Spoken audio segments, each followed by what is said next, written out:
with different graphics on the outside. All corn. It's basically just a bunch of boxes of corn. That's capitalism. It actually treats about 1% of the population like humans, and the rest of us like tools for those superhumans. You don't have any money, your bank account's low? I know where the money is. Jeff Bezos has it, the Waltons have it.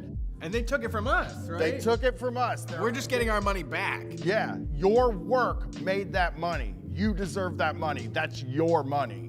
The 1% has never decided to do the right thing. That's why we have to take power and just spread it out among the 100% of people that exist. How many times have you gone into work and then looked at your boss and said, what are they doing? You ever think about the levels at a job, Brett? Of course, the people on the very bottom. What do? Usually clean. Yeah, and then there is the people just above them. They're the ones that do the second hardest job at the place, right? Deal with customers? Yeah, that sort of thing. And then there's another level above that, and that's the manager that's in the place. Now let's think about what comes after that, right? You might have a guy named like Glenn that comes to your office every 6 months, and you have to lay out the red carpet for Glenn. Think about what the person above Glenn does. Jerry is the person above Glenn, right? Okay. His job is basically going to lunch, right? Yeah, powerful meetings, shaking hands real hard. We're gonna go up to the CEO now. The people that sit around a table and who knows what they're doing? Nobody knows what they talk about. Playing cards. What connection does that person have to what you do and what the customer gets? It just seems like you could really chop like 5 or 6 levels off of any job and the company would still run perfectly. Think about your job. Now imagine your manager isn't there. How much smoother would your day run? I mean, how many of you work a job where you don't even know who the fucking CEO is of the company? That means they're absolutely useless. They're parasites. They're on the top, getting most of the money, sending their kids to private school, driving the fanciest cars, and they can't make a sandwich. Every new level of hierarchy is more money coming out of your paycheck. Unions are fucking great because it's not HR. You need solidarity with the other workers. We need to use that and exercise that. You and your other workers are the most important people at that company. I mean, hell, the way I think about it, maybe you don't get a union at all and you just take the whole company away from the bosses, and that's called a co-op. For the almighty dollar, everyone's a slave. What's the point of doing shit if you ain't getting paid? Before we commence expelling this ghost from this location, before we save Jake from the lock, I will light the ceremonial herb that will give us the sight, that will give us the power we need to set Jake free. My Twitter's not working out here. Let's see if you can get a ghost. Go ahead and try. I summon the ghost into ghostly ghostness. Come the fuck out if you're a real ghost. Now. Demand it. This is how we fucking hunt ghosts. And as we've pointed out, and as we've said, there are no ghosts. So this is where the ghost lives, from what we know. And he's not home.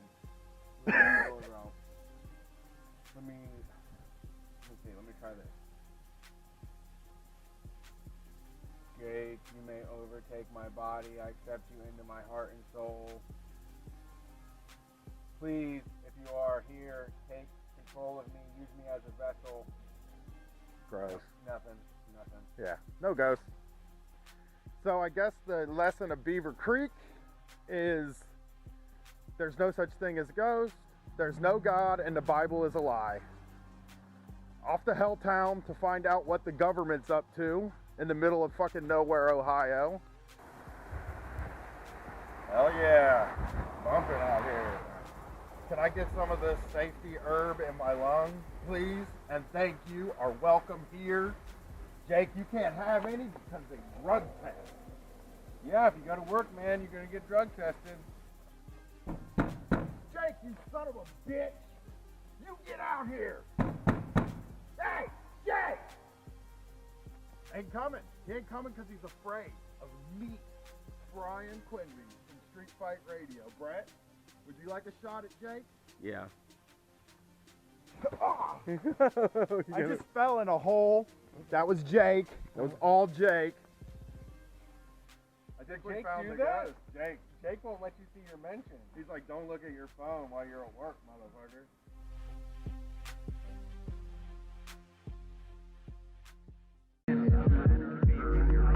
I mean, I tell you what, even the jobs that paid me nothing, like when I was first learning them, it was like, all right, I can do this. You just need somebody to get the plates and make them go from here to here.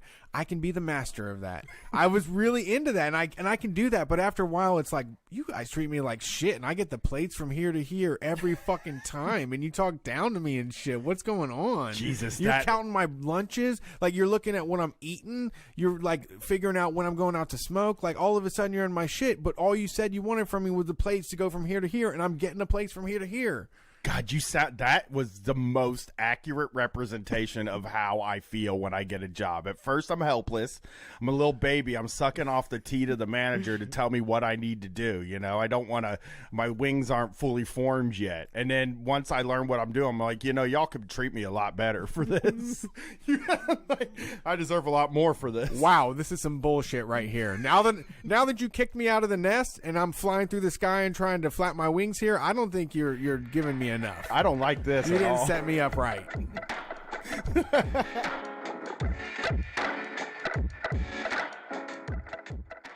Polite about it's just it. not the polite way to have sex. That's just really one way to have sex that's polite, and it's to say, ma'am, or sir, or non-binary person, would you like to enjoy some making love with me? And then if they answer yes, then you mount that person and you move back and forth politely, and then you kind of finish it up and you say, that was great, and then you never mention it again.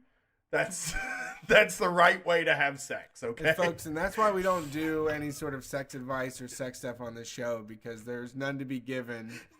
I am wise! I want you to write the polite sex book, like the proper polite method. I just said it. Oh my God, have you heard the news? Kids are dying of kratom. That's not true. They're injecting it into their veins. I don't think that's happening. An ABC Action News exclusive. A mom says a popular herb killed her son. The most recent death happened in early June.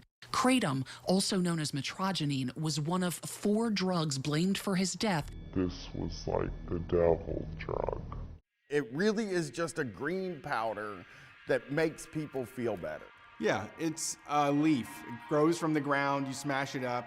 You make a tea out of it. You throw it down the back of your throat. You eat some capsules, and you feel better. Your mind's clear. And most people that use kratom don't have access to healthcare or prescriptions or any of that regular medicine stuff. They get it from local stores or online. Let's do an example here. You're a young person. You don't understand how all this works. So let me explain this to you. When you get hurt in your older age, let's say you're 34, you work on a roof, you fall off and you crush your fucking heel, right? It's all shattered. The doctor 10, 15 years ago was like, that's fucked up. That really hurts. You're gonna need some opioids to kill that pain. And then the DEA says, no, you can't have those anymore. These doctors have to tighten up their prescriptions. And now you don't have any. You can't afford them. What do? You can take kratom. It has the same effects, it's less addictive, and it's more gross. So that even brings down the use.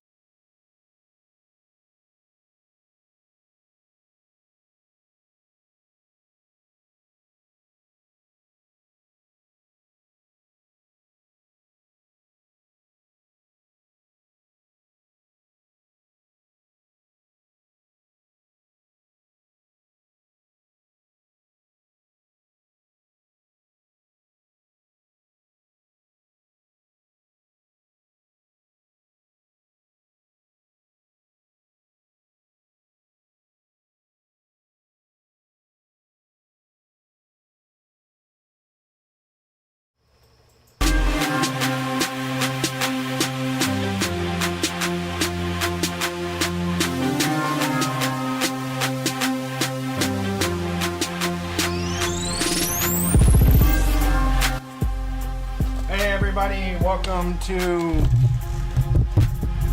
the show. Hold on, my mic is... I move it out of the way before I need it, and it's all messed up right now. I'm here. Hey, everybody. Welcome to Street Fight Radio. I am your main host, Murder Brian Quimby.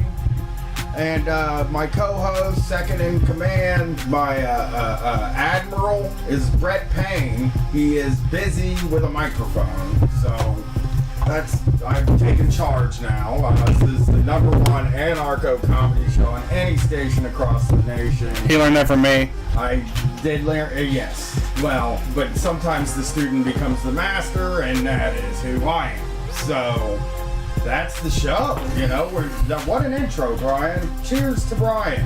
Thanks for tuning in, everybody. It is the call-in show. The number to dial is 614-655-3887. We're taking calls tonight, Sunday Night Street Fight as usual. We also have a special guest that's in the studio with us right now that's going to be joining halfway through, but we'll save that for then. Thank you to everybody that's on the live stream, watching on Facebook, Twitch, Twitter, and YouTube. We appreciate it. You can jump in the chat there and talk to everybody else that's watching the show. Glad to be back, and things are going well. I woke up super late today. I woke up at like almost 1 o'clock in the afternoon because I was up all night watching the Tour de France, the first stage of it, because they rode 100 miles up and down a mountain and it started raining. And they're flying down this mountain while it's raining, and their bikes start going sideways and they just start flying into guardrails, cars, barriers, like everybody's falling over. So I stayed up. It was a 4-hour race. I watched the whole fucking thing. I loved it. It was a good time. Yeah, I saw that it was on. Are you gambling? You got that DraftKings on the Tour de France?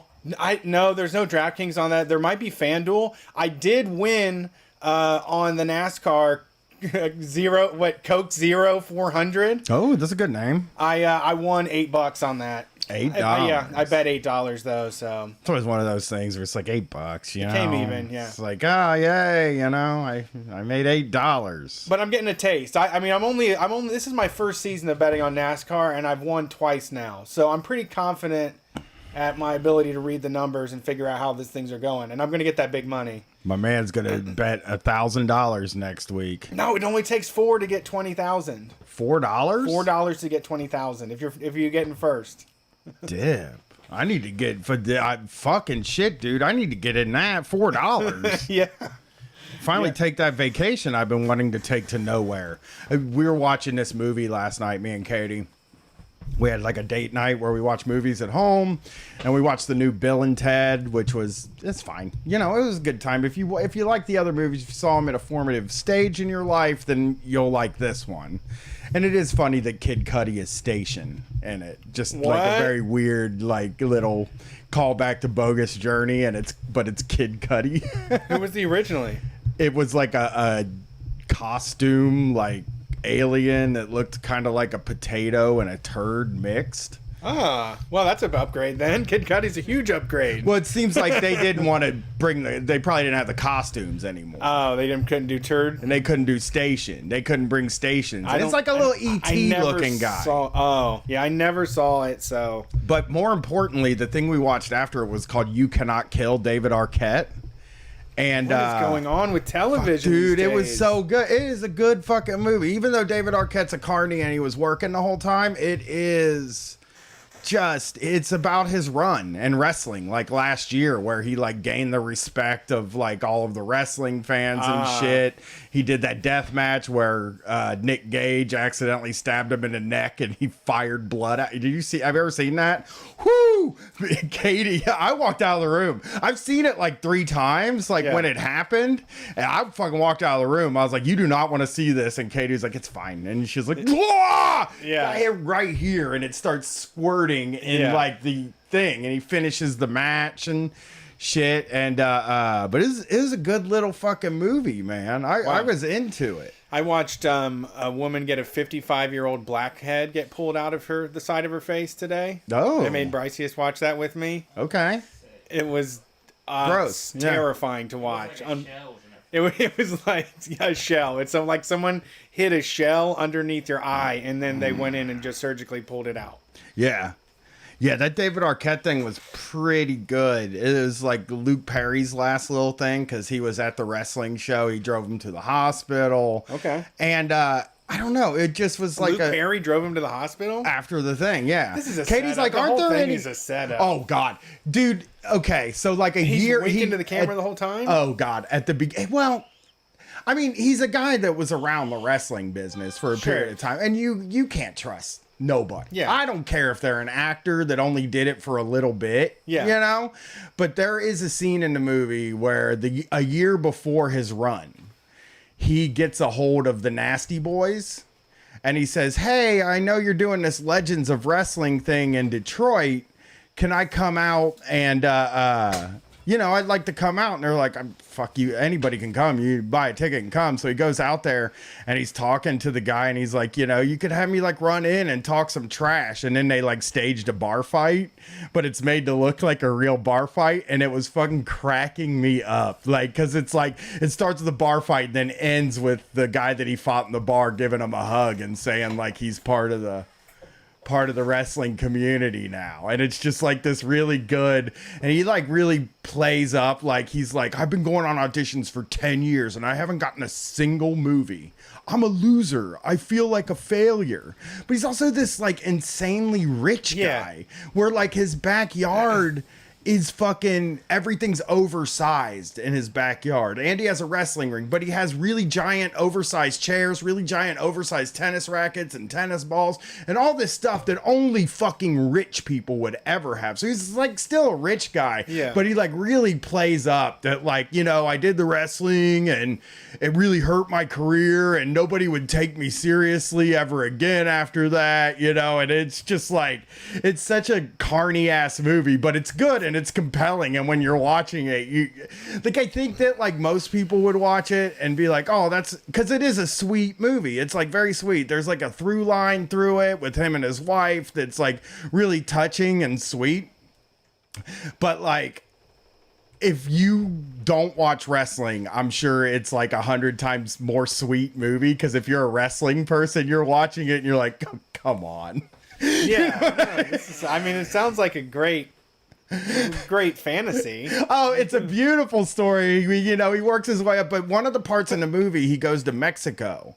And there's like 3 really cool things in this, right? Like, so he goes to Mexico and they do this thing called street wrestling, where they go to a busy intersection. When the light turns red, they do a little match out in the street. And then they go and collect the money before the light turns green. Never heard of that. Would love to go to this place. That seems like heaven to me. I've seen a couple GIFs of people that perform at streetlights set up like a slack line and then start doing flips and shit on a slack line and then have it out before the cars. These guys had a ladder and a chair, and they were just clobbering each other with a chair and taking dives off of ladders on concrete. Oh, fun. And I was like, fuck, man, every country has such a healthier professional wrestling. Like, because you think about Japan, it's like they have bars dedicated to pro wrestling. That's even some of the pro wrestlers work in. They have like, you know what I mean? Yeah. Like all these other countries have all this really cool pro wrestling stuff. And here it's like, it's a joke. It's just a joke. Everybody's like, either you like it and you like fiercely defend it or you don't like it. There's no place that's like a place you can go and just like hang out and everything's wrestling and you're just chatting and having a good wrestling time, We were having fun at the elevator, but even then that's one night a week. And like there are places where it's every night, you go to a place that got wrestling on the TV, you're just kind of hanging out, fucking drinking beers, and there's wrestling on TV. Chopping it up Lots with the wrestling on classic TV. PPVs. Yes. So so they're in Mexico, and before he leaves Mexico, they go out into the mountains, and they each stand on their own rock, and they scream as loud as they can on this rock, like 5 or 6 luchadors and David Arquette. Okay. And I looked at Katie, and I was like, "This is what I want to do. This is like my ideal vacation, is that I can go to a place and stand and scream as loud as I can for as long as I want because I feel like I need to do that. And she was like, that is like the weirdest thing. I was like, that's why we got that cabin. I wanted that cabin to be so secluded that I could stand outside and scream my head off and nobody would hear it or call the cops or think something was wrong. You know? Yeah. It's my new dream vacation, is just a place that's so secluded that the internet can't get to me and I can scream as loud as I can. Have a Garden State moment, right? Yeah. I mean, doesn't it, do you think about the last time you screamed as loud as you can? Like just really fucking gave out a primal scream, you know? It's probably been forever. We live in the city. You just don't think do so. that. I don't mind yelling. I yell with kids. I like to show off to kids because I think it is like kids are very afraid to yell, and I will scream at the top of my lungs to show them like that you can. I'm not afraid of it. I'll go do it outside. I just haven't given it like my full fucking force since I was a kid, dude. Probably since I was like in my fucking early, like my preteen, early teens. I probably haven't given it my full, like just a full fucking throat is like bottoming out, just scream. I just want to, I feel so pent up and I feel like screaming is what would make it go away. I don't know why, you know, but now this is my new dream vacation, secluded place where I can just walk out the door and scream anytime I want to. Sure. I mean, I bet that's probably going to be a new hot, popular trend in vacationing. It should be 2021. 2020, it should be. They'll have a yelling, some sort of like, what if they, like a soundproof room that you could go inside of?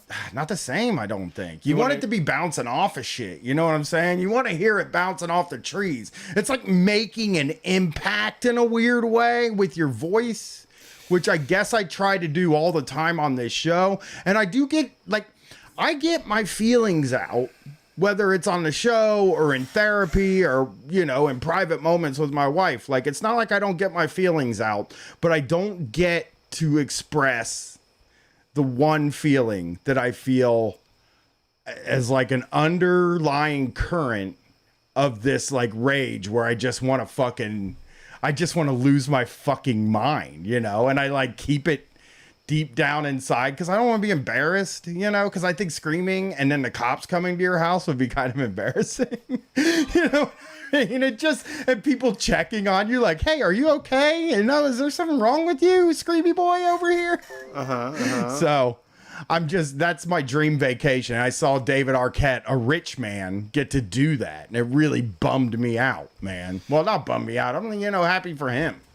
You know? Yeah, rich guys get to do all that. Yeah, they get to scream as loud as they want anytime they want. And if the cops come, they can just pay their bail, I guess. What about in the car? You never turn up the music as loud as you want and scream at the top of your lungs? No. You never scream fuck, fuck, fuck and punch the wheel as hard as you want? No, because like people, I guess like the thing is because like people can see you inside the car. Okay. That I don't ever truly let myself go inside the car either. You want to terrify them. You want to make them so they look away. That's not how I feel. You got to scare them real bad when they look at you. You got to make them afraid. I'm like so. You just want to cry? Sort of, yeah, just but it's not crying because I don't feel like crying. Pretend like you're taking a shower. Well, I've cried in the past 5 years quite a bit. You know, I cry. Okay. It really is anger. I don't like expressing anger. You know what I mean? Like, I don't like expressing it, so it always comes out as like. This would show be the episode of the sitcom where we would get you like a baseball bat with like a pillow wrapped around it, and you would like try to smack the wall or smack the couch when you're mad or something, you know? Yeah, I just don't like expressing it like outwardly in a way that I would think would even like maybe not even scare people, but make an awkward moment. You know what I mean? Like, I don't want to scare my family. I'm not going to fucking scream in the house and get crazy with my anger. You know, a lot of times it's like more like just being a prick about stuff. That's how like my anger manifests. But I do feel like if I had the ability to like, if I had a punching bag in the middle of nowhere and I could just punch it and scream, I would never get angry again in my entire life. Yeah, that's definitely not going to do it. It could though. It could. Because I'd just be like, I'm going out to my punching bag screamy place. I'll be back, you know? Yeah. I just don't like to be angry. but I do feel that way sometimes. I'm so mad at like OSU, and I'm mad at my daughter's school. Like, I'm very furious about the email I got about how the numbers are trending in the right direction, so we should send them back to school on September 8th. And you're like, I mean, that's going to make the numbers trend in the other direction, though. You know what I mean? Like, it's this weird thing where, like, we've accepted, it's weirdly like the government has accepted a baseline of this that is half lockdown, half not lockdown. And that baseline, once it dips below that, they feel like it can dip back up to that baseline. And then if it gets above that baseline, then they have to do like, oh, yeah, remember we have a mask ordinance. You know what I mean? It's like they'll blame it on us, basically. They'll say something like, oh, yeah, well, the grocery stores you can't be open 24 hours anymore. Yeah. Like, it's this weird... We're in a really weird middle ground where it's like, okay, now we're how many months in that it could have been fixed by now? But now we're just going to keep like bouncing up to this unacceptable level that they see as an okay level. Yeah. You know what I mean? And I do get the like Franklin County infection rate thing, and like 1.0. So a 1.0 means that there's a 1-to-1 infection rate. For like every one person that has it, they'll infect one other person. And the numbers right now are like 0.9. So they're saying that that's the trending downwards, is that it's 0.9. And I'm like, it's going to go right back to 1.0. Yeah, the school is fucking a disaster already. Yeah. The fucking president of the university was like, ooh, I don't like these numbers. And it's like, no fucking shit. You know? I fucking walk on campus now. You know, that's part of my walk now that I've been really into. I try to stay up high though, because like there's a lot of people there. But that's the point. There's a shit ton of people on High Street. Yeah. I was just in the fucking store down the street from your house, and there had to be fucking 10 people in there, and like 3 of them weren't wearing masks. And I just wanted to walk up to them and be like, what the fuck is wrong with they?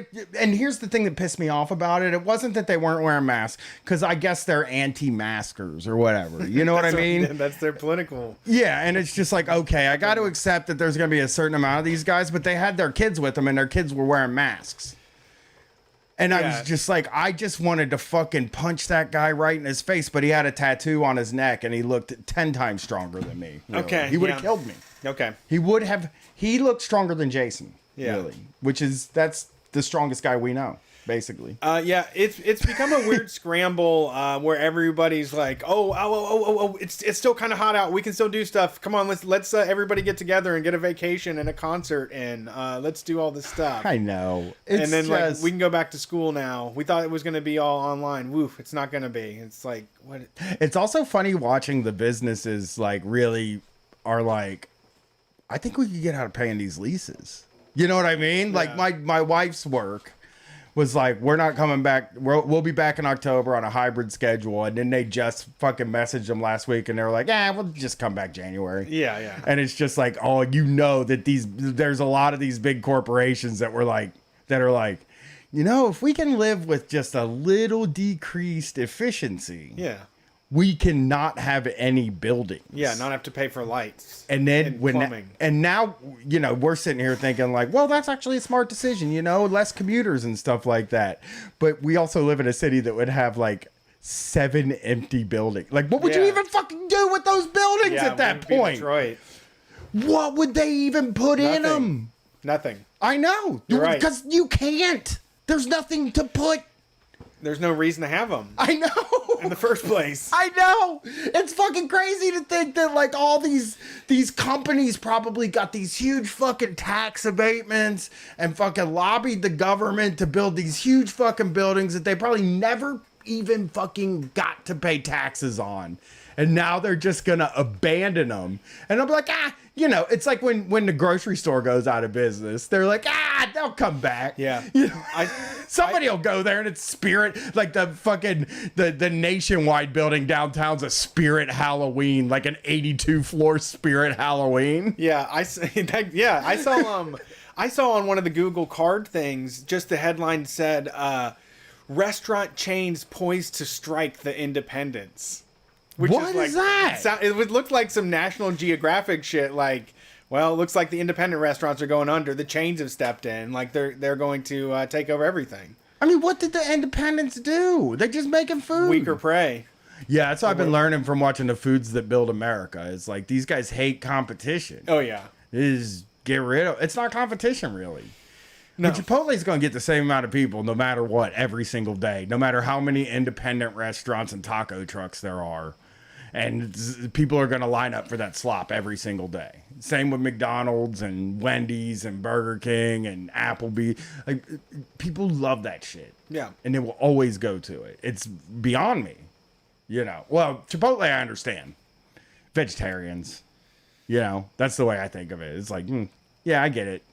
Vegetarians. They gotta Really? eat there. Yeah. Yeah, I mean, I guess that was all there was before, but it's its own thing though. Like it's its own. It's not like Mexican food. It's Chipotle. I hate it. What it does to my stomach is a million times worse than any Mexican food I've ever had. Right. All right. You want to take some calls? Yep. Let's see who is on the line. Thanks for calling Street Fight. Who are we talking to tonight? Hey, fellas, how's it going? This is Slinky in Pensacola, Florida. What's up, Slinky? Oh, you know, it's our first caller is in Florida after hearing us complain about the numbers in Ohio. It's like, of course, it's somebody. It couldn't have been somebody in Nebraska or something. What's up, Slinky? Yeah, not much. I guess I got a couple options on stories. I can do racist hippie stuff. Yes, I can do yes. We want racist hippie stuff. It's just people have been DMing me a lot of racist hippie stuff. There is a guy, a racist hippie guy, that I'm gonna. They DM me on the street on Murder Brian account. A racist hippie dude? A dude that hipped me to a racist hippie guy DM me on the Murder Brian account. If you're listening, get me on that Murder X Brian account because I want to look more into it. It's like Jed Shipley or something, and he's definitely what I was talking about. He's definitely the racist hippie I was talking about. This one is this one's a little more minor, but it's funny. Like a couple years ago, we were just going to like a park. A bunch of the punks, for some reason, decided to see each other in like daylight hours, and we were all just going to go like hang out at a park. And one of my friends brought someone along. Like none of us knew this person. Oh no! And you know that friend who's like is always just like way too fast to include new people in like the friend group. Oh yeah. Like they just yeah. They I don't know where they had met this. They didn't. Go ahead. They don't vet them. Right. You really got to hang out No. with somebody alone like 6 times before you're like, all right, come on in. You know. Yeah, you gotta let somebody have access to your phone number for at least 6 months and see how they abuse that power before you let your friends get tangled up with them. But yeah, so we went to this park and we were just having this picnic, and there was like this girl, you know, she was probably like 21 or something at the time, and real hippie looking, just had like long hair, talked a lot about nature and spirituality and stuff, and clearly identified as a hippie. And we were just like having some snacks and some beers, and she starts talking about out of nowhere about how the bottom 25% of dogs all need to be euthanized. And it was like a bunch of like vegan punks who started like arguing with her. Yeah. About how you decide what the bottom 25% of dogs is, like that should be euthanized, because like how the fuck would you determine that? The bottom 25% of that sounds like a conversation me and Brett would have. That's not like dog. It's like the bottom 20 when our old thing about songs that got played too much, where we're just like, yeah, I can't play them anymore. That's it. Like they're dead. Those songs are gone. But yeah, I mean, I don't just that there's a grading system, or that like bad dogs. There is bad dogs out there. But like, I don't know if there's a cutoff. Like, I don't think it's just 25. I don't think that there's a rating system. There's either bad dogs and good dogs. That's all. It's either one or the other. Yeah, I'm pretty sure she was probably talking about like pit bulls or something. Right, like, right. Oh, The no. bitey ones, Chihuahuas, the real bitey ones. Yeah, or but basically put bulls and chihuahuas, the two ends of the spectrum. And so we argued with her a bunch and, like, I guess pissed her off. And she started walking away to go, like, some other people who had wandered off who were with us. And then she goes over there, and somehow this guy came up who's in town. And, Brian, you're going to love this. He is a Christian man who opened a creationist science recreation park here in town that I went to as a kid based on dinosaurs. So it's like this dinosaur, like, fucking redneck theme park where they take kids and they, like, sit you down and make you watch videos about how God made dinosaurs and all this stuff. Cool. And then there's, like, an amusement park that you get to play at. But the kicker was this guy was, like, arrested a couple years ago for tax evasion because he claims he's, like, a sovereign citizen and all this shit. And he was, like, stockpiling guns. Yeah, don't talk negatively when we get in trouble for that. Just anybody listens to the show, don't talk about that in a negative fashion. Here's the thing. When you hear me and Brett saying we're sovereign citizens, just be like, oh, they actually are, though, sovereign citizens. Yeah. True. You truly are. You don't run a dinosaur creation in this theme park, to my knowledge. No. Is this in Kentucky? Oh, no, you're in Florida. This is a different one. There's two of them now? That's God's country down there. The Ark is in Kentucky. Yeah, I've seen it. Yeah, we drove past it all the time. But this guy operates out of Alabama now because he got run out of town basically because of his time in jail and stuff, and he's got a bunch of wacky videos online and everything. But then somehow this girl just, like, starts defending this guy out of nowhere, and he's like, you know, homophobic, racist, Christian, etc. So we're just really confused by this hippie-looking person. And basically, you should vet your friends before you bring them around. That's the moral of the story. I'm with you, dude. Yeah. I've been saying, I think, like, I've been in enough situations where it's like, come hang out, and then, like, I mean, I remember we chased that guy out of the house that one time. Dude came over and got just offended by everything. And it was like, he was a Republican. And he, like, got offended, and nobody was engaging him in good faith. He got up and walked out of the house. Yeah. It was very funny. That's my racist hippie story. I got a short census story if you want to hear a good census story. Sure, yeah. Yeah, this one's quick, but I'm a census worker. I've been doing it for a couple weeks, and earlier this week I was going around in, like, the rich part of town, knocking on doors, and the worst thing when you're doing the census is when you have an address and you're going up to the house and you realize the person's at the house and they're getting out of their car. That's the fucking worst. Because you can't knock on the door. You just got to talk to them straight off the bat because they already seen you. And so that happened with this woman, and I asked her if that was, like, you know, the address was correct and everything, and she was like, yeah, and I told her who I was, and she was just like, no, thanks, I'm not interested. I'm like, well, okay, I'm going to leave you, like, a notice, and, you know, because I'm just doing my job, I'm going to leave you a notice. So she just goes in her house, I'm sitting there writing my notice on my clipboard, and she comes back out, and she tells me to stop loitering. And I'm on the sidewalk, city property. Of course. She tells me to stop loitering and that I need to leave. And I'm like, I got to leave you this notice. It's with the census. And she says, I was a staff sergeant in the Army for 5 years. Your census means nothing to me. Okay. Yeah, she outranks you. Okay. She outranked you. She's got more, I guess she's a higher government rank. Your census means nothing to me. Hey. Fall in line, private. Your petty counting of the population means nil. And so I told her, I was like, okay, that's fine. I'm just going to leave the notice anyways because, like, someone's going to come back if, like, you know, you don't do it. And she starts trying to, like, take my picture. So I just start, like, toying with her, and I'm like, are you going to put this on Nextdoor?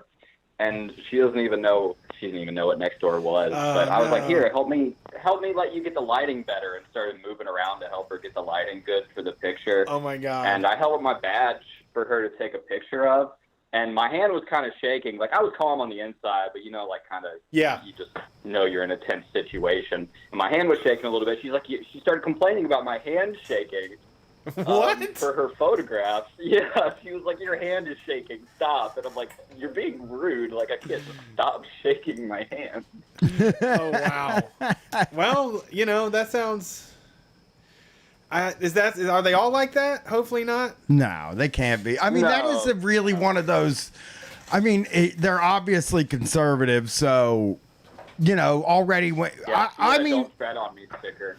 Yeah, and if somebody, here's the thing, and like, this is not to say that you are in the wrong at all. I'm just saying that, like, I hate like being forced to socially interact in that way. You know what I mean? I get to my house, I open my car, but I know you have to do it. It's not that I think you did anything wrong. It's just that, like, you're gonna not get the best version of me. Well, also, I think the thing is, as you are a representative of the state, and so many people are so mad right now about it, that you're going to have to deal with some sort of madness from people that, like, they just hate government people right now, because of their groups online, and then you show up and they're like, what the fuck's going on? Are they tracking patriots in the country? Like, it'd be funny if you said you were tracking. I mean, and that's the thing, is like, their fears are justified with you if you're calling into this show. You are. Yeah. Give us send us the documents on them. Yeah, we need those numbers. Get that credit card. Whatever you skimmed off her purse. I could have walked away technically. Like, I could have done that and been fine. I don't know. Lean into it. A little you bit. should. I mean, those moments in life, you kind of feel like, being extra rude to somebody isn't going to last too long. And you can always get out of it. And even if you look stupid, it's so much fun later on to think about it. Sometimes sometimes you'll get, like, woken up right before you're about to fall asleep with, like, embarrassment, thinking about how you could have done shit differently. But for the most part, like, it's beneficial to fuck with somebody in that situation, because they were just being an asshole for no reason. And, people shouldn't just comply just because they say, I was in the fucking army.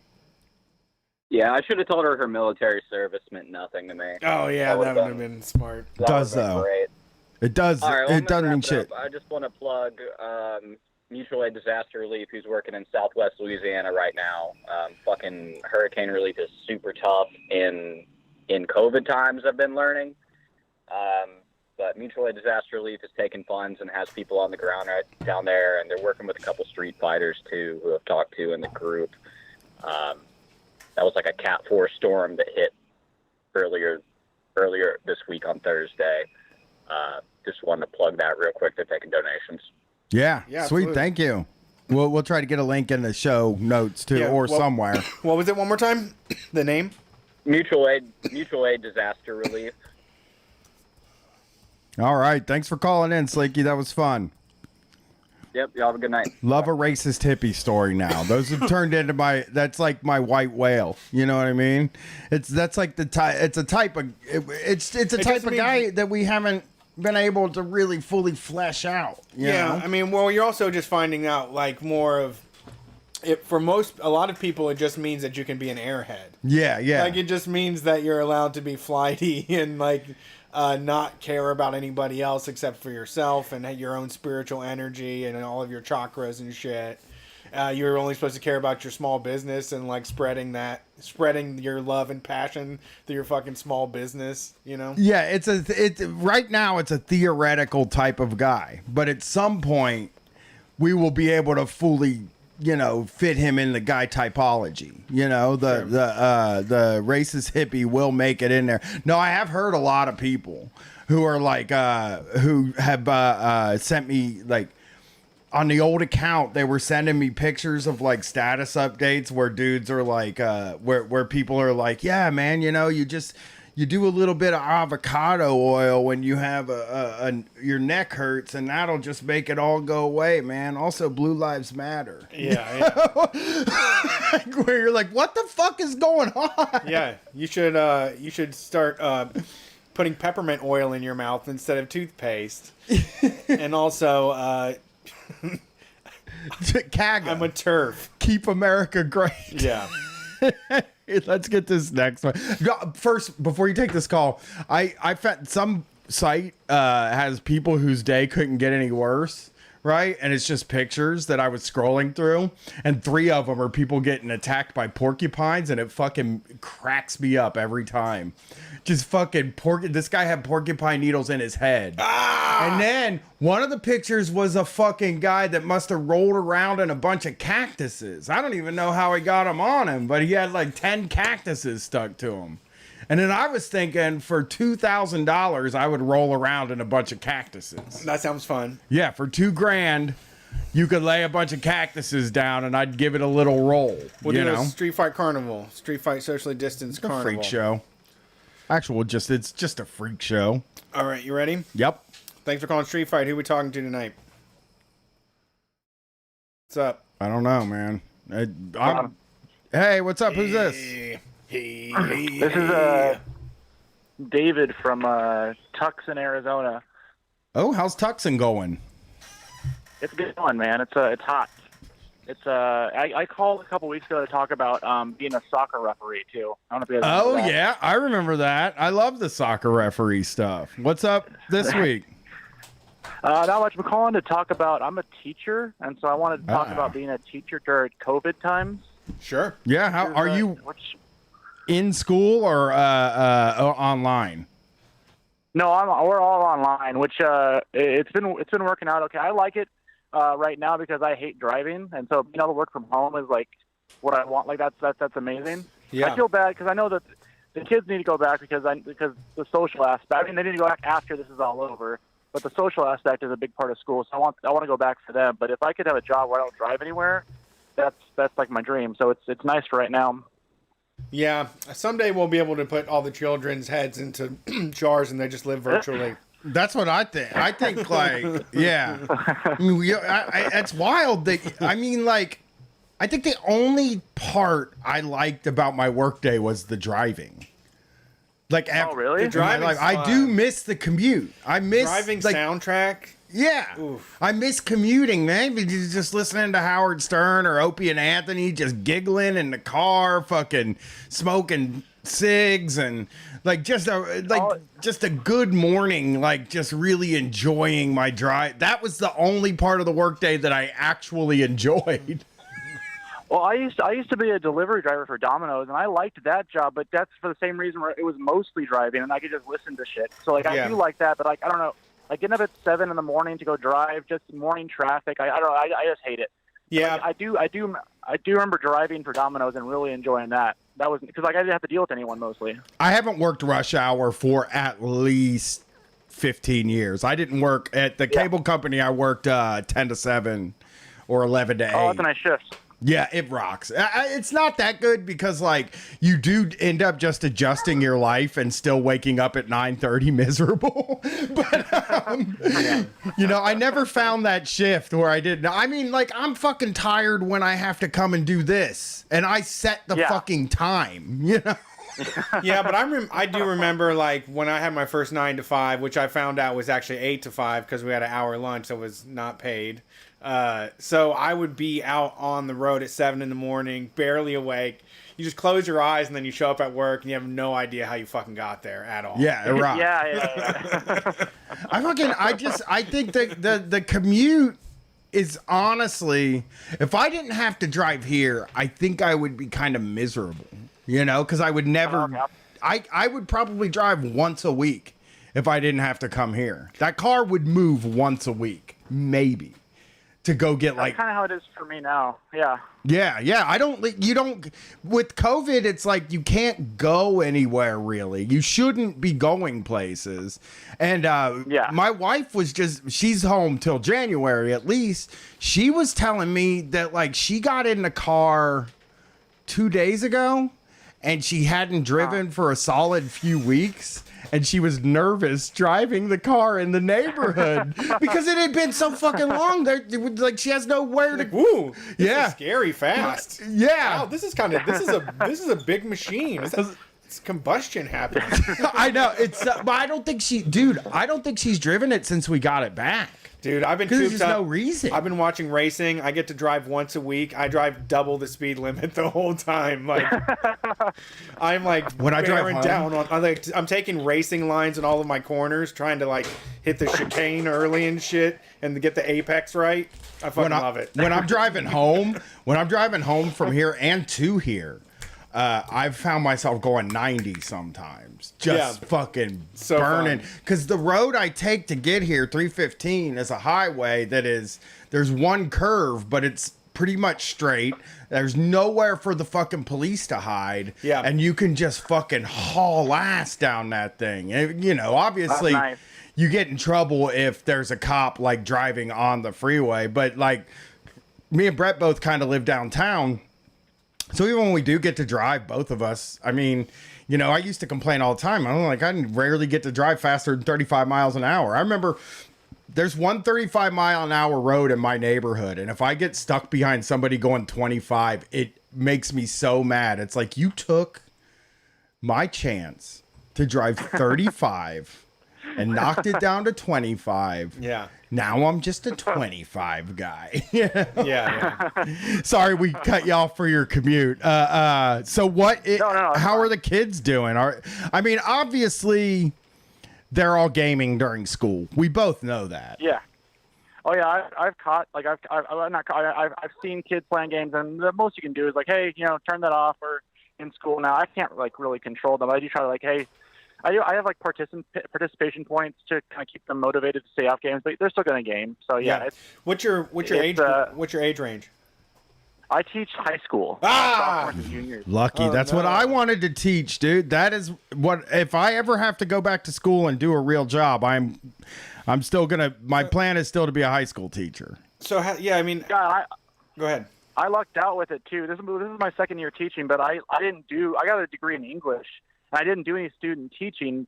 Because in Arizona, you can apply for what's called a subject mastery certificate for teaching, and but even with that, you're supposed to have like some student teaching, which I did not have. And luckily, my school last year got really desperate, and they called me and they interviewed me, and like put me on like a trial run, and then I got hired back this year. So it was nice. Yeah, lucky when someone's desperate. Lucky, you know, that's great. You know, there's a lot of luck and desperation. Yeah. You know? Yeah. But because my daughter, you know, my daughter's 15. She's in school. She's gonna be 16 in a month. She's gonna be driving age, my man's. Oh no. But yeah, she has talked a little bit about what it's like. I should get her on the air because she does have funny stories. I can show Brett this funny story. That there's this guy at her school. He's like from the country or whatever, and now he's getting cracked on all the time because he puts the camera way back and it's not like on his face, and he sits like this. Oh, He puts his leg up and they're spread, and he puts his fucking arm on his knee, and he kind of just sits like far enough away from the computer. Yeah. That now he gets cracked on all the time because basically it's like, this dude's a weird sitter. Look at this motherfucker, how he's sitting. Sounds like a confident sit. It does. It is confident. I agree. They're intimidated, is what it is.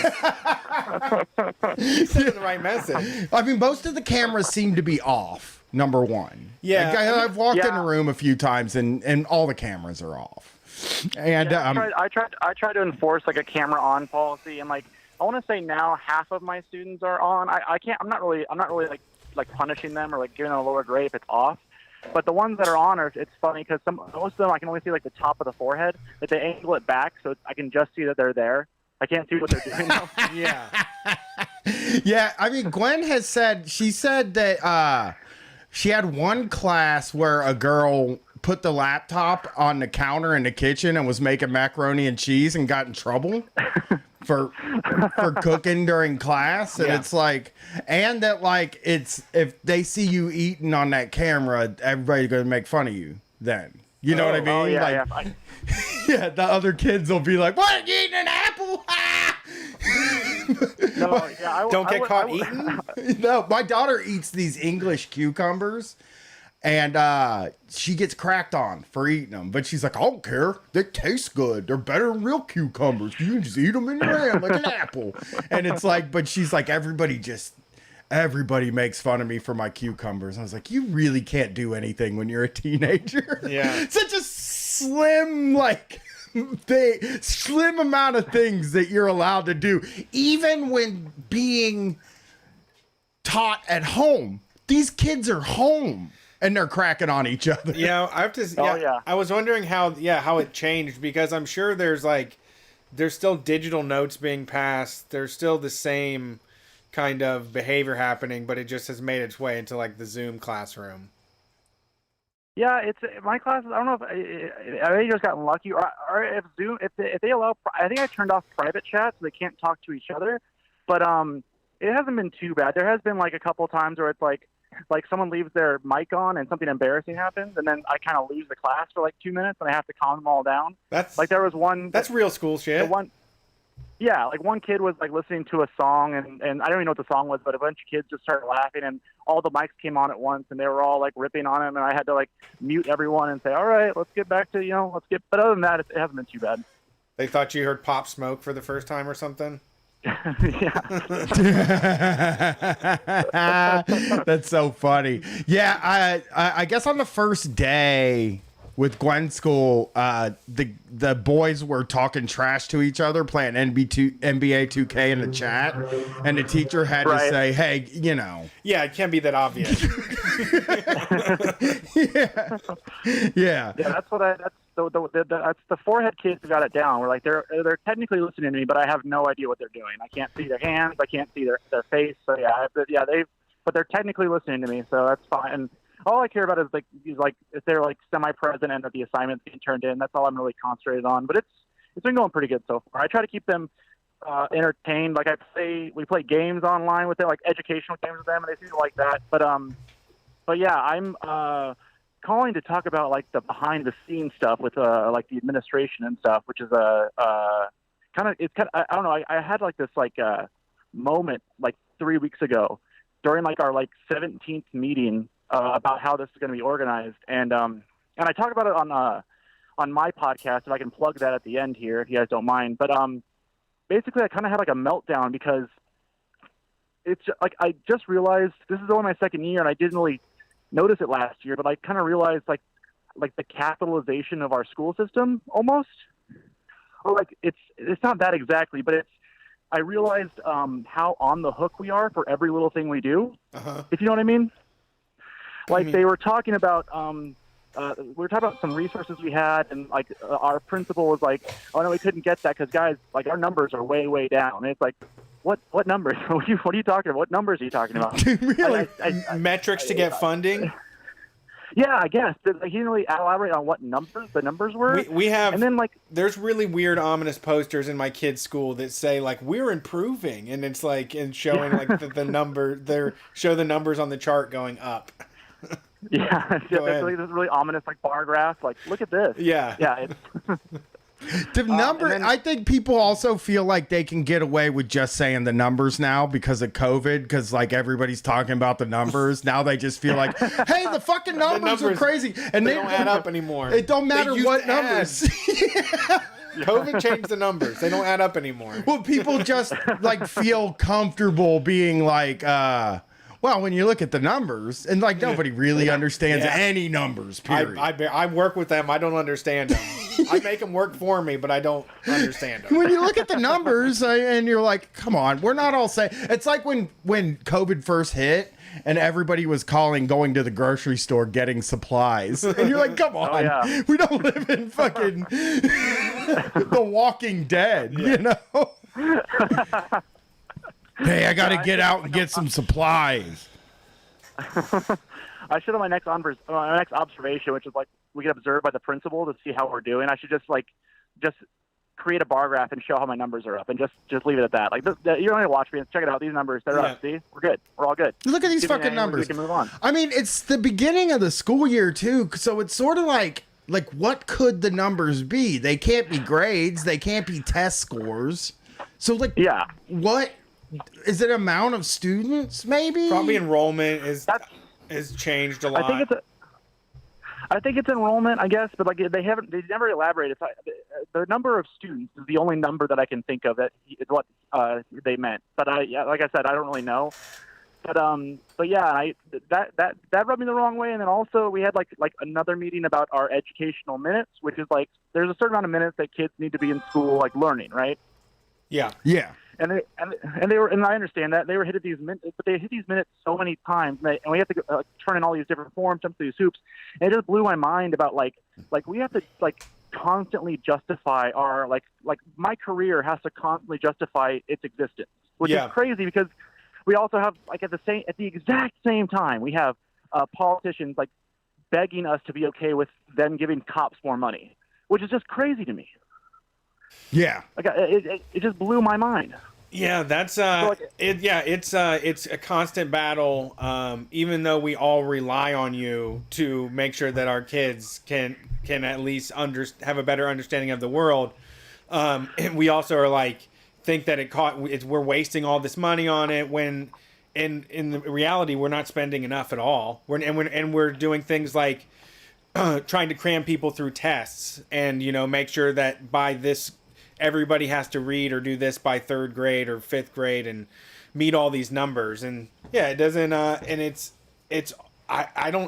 just been politic to death. Like it sucks. I hate it. I love it and hate it. I really love our school and I'm proud public school, for my kid, but, it's just like frustrating that how shitty and underfunded the system is ran. And then the complaints that people have it and the way that they try to kneecap it as well. Yeah, and the tests and like we still are very much the culture of like teaching to the test, which sucks because like I'm an English teacher and like I mean the way I see English, it's not like at this point the kids I'm teaching know how to read. It's not about teaching them how to read. It's like for me, high school English is about critical thinking. Yeah, it's about forming your own opinion and being able to defend it and back it up. And like that's what I want to teach. And like especially like as like and I'm not gonna like try to indoctrinate my students with like leftist shit. So sure. I'll throw stuff in there and like see what they think about it. But my main job is for them to think on their own and like see stuff and like make their own opinion and have a reason for that opinion. Yeah. And so, but with this test stuff, you can't quantify that. Yeah, exactly. And it's like so like I have to like spend like 15 lessons on all this arbitrary shit that I don't think is like necessary, but we have to because if they do poorly on the test, that's the teacher's fault, and then the teacher gets punished. Yeah, and then that's the thing too is that the teachers are punished for the home life for a lot of students. Like some of my kids' classmates are like, just as soon as the school went online, they just disappeared. Like nobody, they just never signed in once, and they're not in school, and who knows where they are now. Like they're just a lost kid for the school system. And I guess when they're coming back, they'll be there, but maybe. I mean, I think some people probably did. I think a lot of kids might have maybe gone to homeschool because they proved that they could. Yeah, but they don't have in their mind that they have professional teachers and stuff developing curriculum for kids their age and stuff like that. I think a lot of parents switch their kids to homeschool because they think that they know what they're doing and it could be better. I've already seen countless videos of conservative guys complaining because they taught Black Lives Matter at school and they're pulling their kid out. That's one thing that's cool about my district is like they're kind of encouraging us to like talk about stuff, but they're not even like both sides in it really. They're kind of like letting us have discretion on how to deal with it, but they want us to like talk about the movement and COVID, but like what's happening socially, which is cool, but it's also like don't spend too much time on that because like you have this test shit to get down, and that's our main goal. So it's like it's frustrating.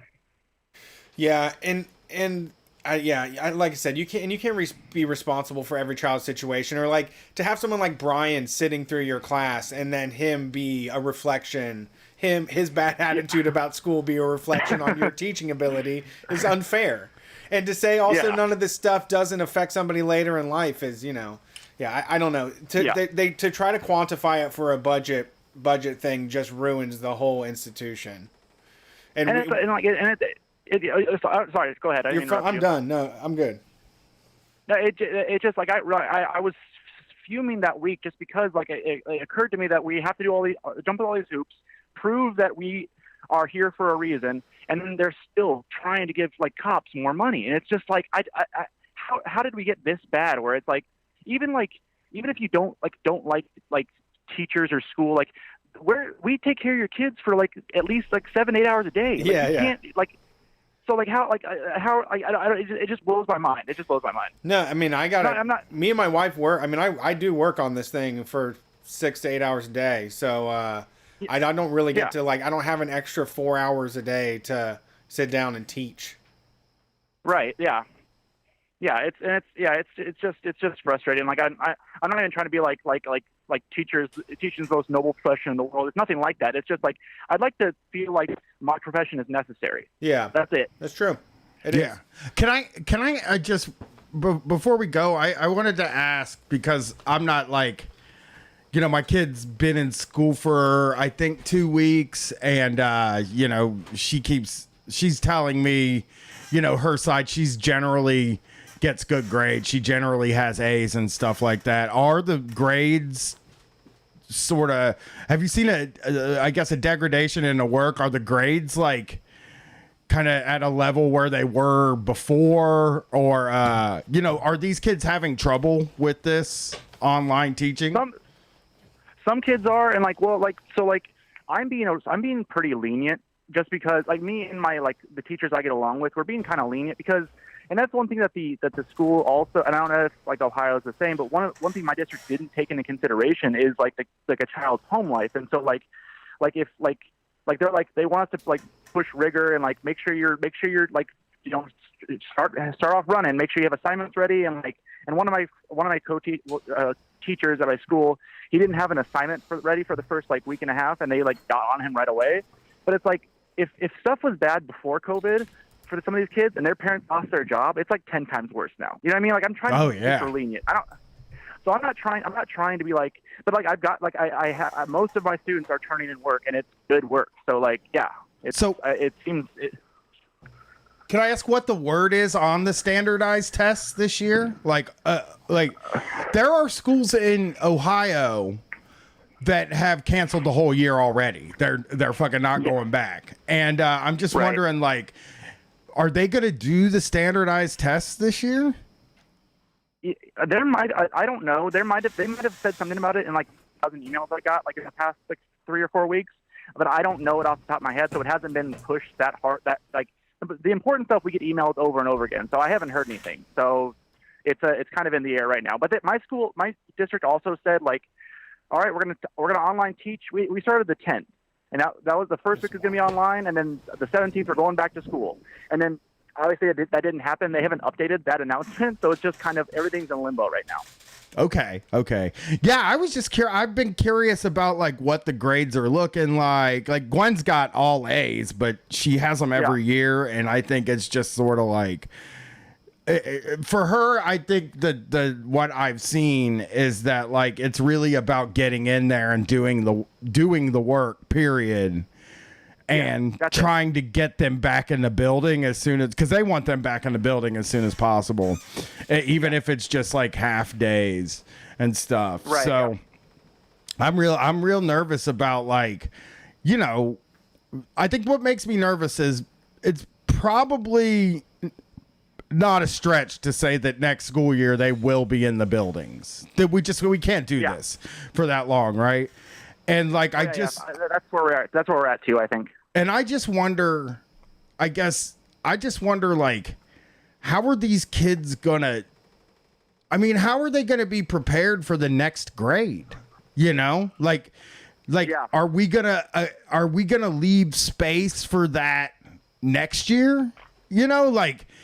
Are we going to have to catch everybody up? Because, all the teachers I've talked to, my daughter, a lot of the other parents I know have said that it is not the same amount of instruction and information that they're receiving. And next year they will have standardized tests to do. Next year Gwen will be expected to be working on an 11th grade level, and everybody around her will be expected to work on an 11th grade level. And I don't even really know how you would do that, you know?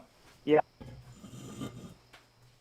Yeah, it's just a weird, I don't know. It's just everybody being behind a year is concerning me. Well, the fact that we're not addressing it at all. I think that could easily just be an off year. I think that we could dream up the concept to just give people like a gap year or something. Well, you just pop Gwen as in 11th grade, but it's 10th grade next year, and you kind of just try to squeeze the shit in, you know? Yeah, I don't know. I just don't know. A year later, I don't know. I wonder. I guess my question, it's not like a question anybody can answer, but it's like, if my kid graduated when she was 19, I wouldn't care. Sure, but like I would actually, and Really? I'm trying to move, man. I've been counting down. If they changed it to graduating 1 year later, I'd have to do a whole nother year there. But I mean, I don't know, man. I just don't know. I guess I just don't have a good grasp of what the work is and what the differences are of the work between that and the school. You know, being in the school. Yeah. Well, I think we lost the caller. But oh, I thought they were still there. No, I think we lost them. Can you hear me? Oh, hey, yeah, we're back. We have a queue though. Sorry, I muted myself. Okay, I'll end this real fast. Brian, answer your question. If I had to guess, I would not count on there being a gap year. I think that what they'll do is they'll do a robust summer school, and then maybe the first quarter of next year, like a catch-up quarter. I do not think they'll skip a year. Oh, no. That's what you want. But that's true. All right. Well, thanks for calling in. It's really good to hear. I think the best way to handle it, just force everything to be like it used to be. Let's just ignore the new reality and just try to will everything to be like it used to be. And you said you have a plug? Did you have a plug? Can I plug my podcast real fast? Yeah, go for it. Yeah, my podcast, you can find it on Spotify, Apple, all the stuff. It's called Guys We're Screwed. It's about the apocalypse and how the world could end. My personal Twitter is at Green Left Arrow. And thanks, guys. I really appreciate it. Hey, man. Thank you. Have a good night. Yeah, peace. You too. Yeah, what are you seeing, Brett? Because you have to be more hands-on with For what? Charlotte. As far as, like, the instruction and sort of... She hasn't started school yet. Oh, okay. She starts on. This is old school. We back to the old school, baby. It's after Labor Day is school. I said that to That's the good old days. They started sending them to school in August. All of the air conditioners broke on them. Then they would get sent home all day. It was a bad idea.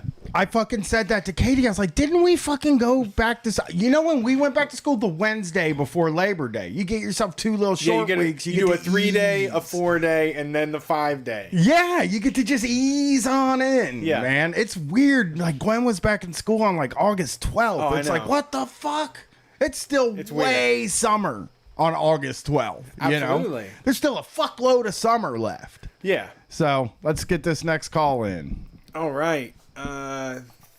We also have right now sitting down with us Bryceus, aka Wavy_WXVVY on Instagram, our mural artist. If you watched our live show, the live stream on Friday night, or you've been following along on the Instagram, Go Off Kings. We did it on Go Off Kings. He painted the mural. He's finished it up now. It looks fucking amazing. Still haven't debuted it. They haven't seen the final one. But he is in the studio to help us take calls. Yeah. So call in for the best worst advice ever. You've got plenty of bad advice. Oh yes. Well, that wouldn't be any different with us either. So we're bad advicemen. All right, next call. Next call. We're gonna take a couple calls here, and then take a break. Yeah, I think it'll be 2 and then a break. And then we'll get you a full intro. Wavy. Hey, what's up? How's it going? You're talking Street Fight. Hey, is it me? It is. Hello? Hey. Hello. Oh, no, is there 2 of them? Oh, we got 2 people on the phone? Uh-oh. It's the battle of the sexes. Y'all just talk to each other. Yeah, I got beeped. Sorry. Cool. I'm gonna. How's it going? Yeah, you're now in a You gotta mute cash one grab competition. Whoever can stay on the line No, longest Mute gets a one $100 gift person card. and then. Okay, 512. You're mute me. It's good. Are you Well, just- 512? I'm 512. Okay, 512. I'll get right back to you. All right. Sorry. Thanks for calling Street Fight. Who are we talking to tonight? Hey, it's Kiara, the dominatrix. Hey, it's been a while. How are you, Kiara? I am hanging in there. How about you guys? I'm pretty good. I mean, all things considered, I think I can't, do my screaming thing, but that's it, really. I'm pretty happy. How about you, Brett? I woke up late, had a wonderful dinner, a nice big burger for dinner, so I'm doing great. I'm living, woke up like hella late today and then just came through like as soon as I got out of bed to Brett's crib, knocked this out. It's pretty solid. Had 2 cookies. I think I'm on my second joint, chilling, That's what's up. So what's going on with you, Kiara? Oh, I never call it good news, right?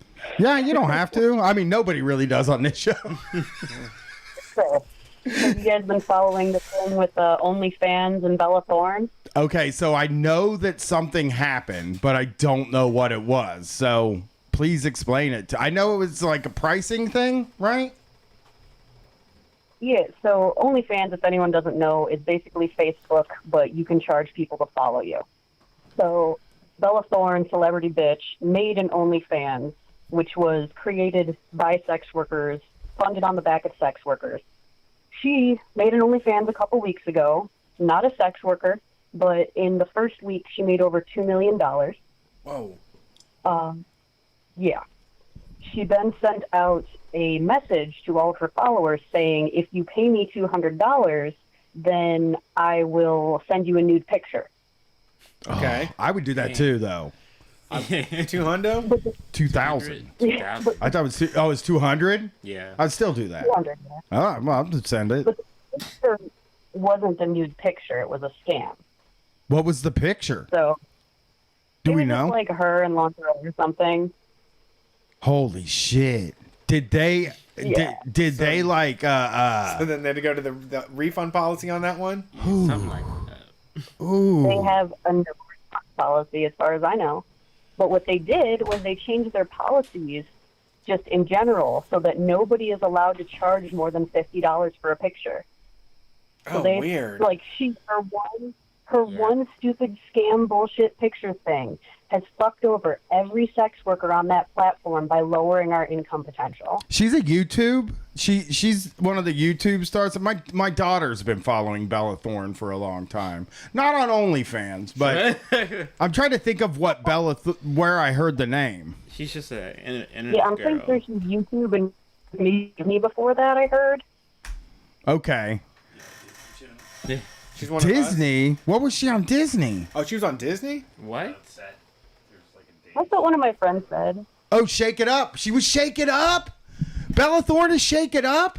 Dang. What? I know who that is. That explains like the horniness for her, because most of the guys were watching her when they were like 5 and shit. So that makes a whole lot of sense. Rachel's in the chat. She says she came through with the Shake It Up. I did. I actually got it right. Bella Thorne. Yeah. Now you're scamming? Dude, fuck. Imagine the Disney Channel money she already has, Yeah. dude. Greedy. Yeah. Well, it's probably not much. I And mean, she's taking money out of the pockets of sex workers, basically. And this platform is like sucking her e-dick about it. Because, she made them $2 million in 2 fucking days, basically. Yeah, they want her to be around, but they're like, you can't outwardly scam people. yeah. It sucks that they changed all the rules, because part of me would be like, I guess for me, it's like, if they didn't change the rules, it's just kind of, it's funny that she scammed people to me. Yeah. But it does fuck everybody else that's doing it. For sure. I think another way they fuck the girls over, or just people in general over on OnlyFans, they have to wait longer to get their money. I read that too. So Oh yeah, Kiara's actually said that it takes a long time to get the money. So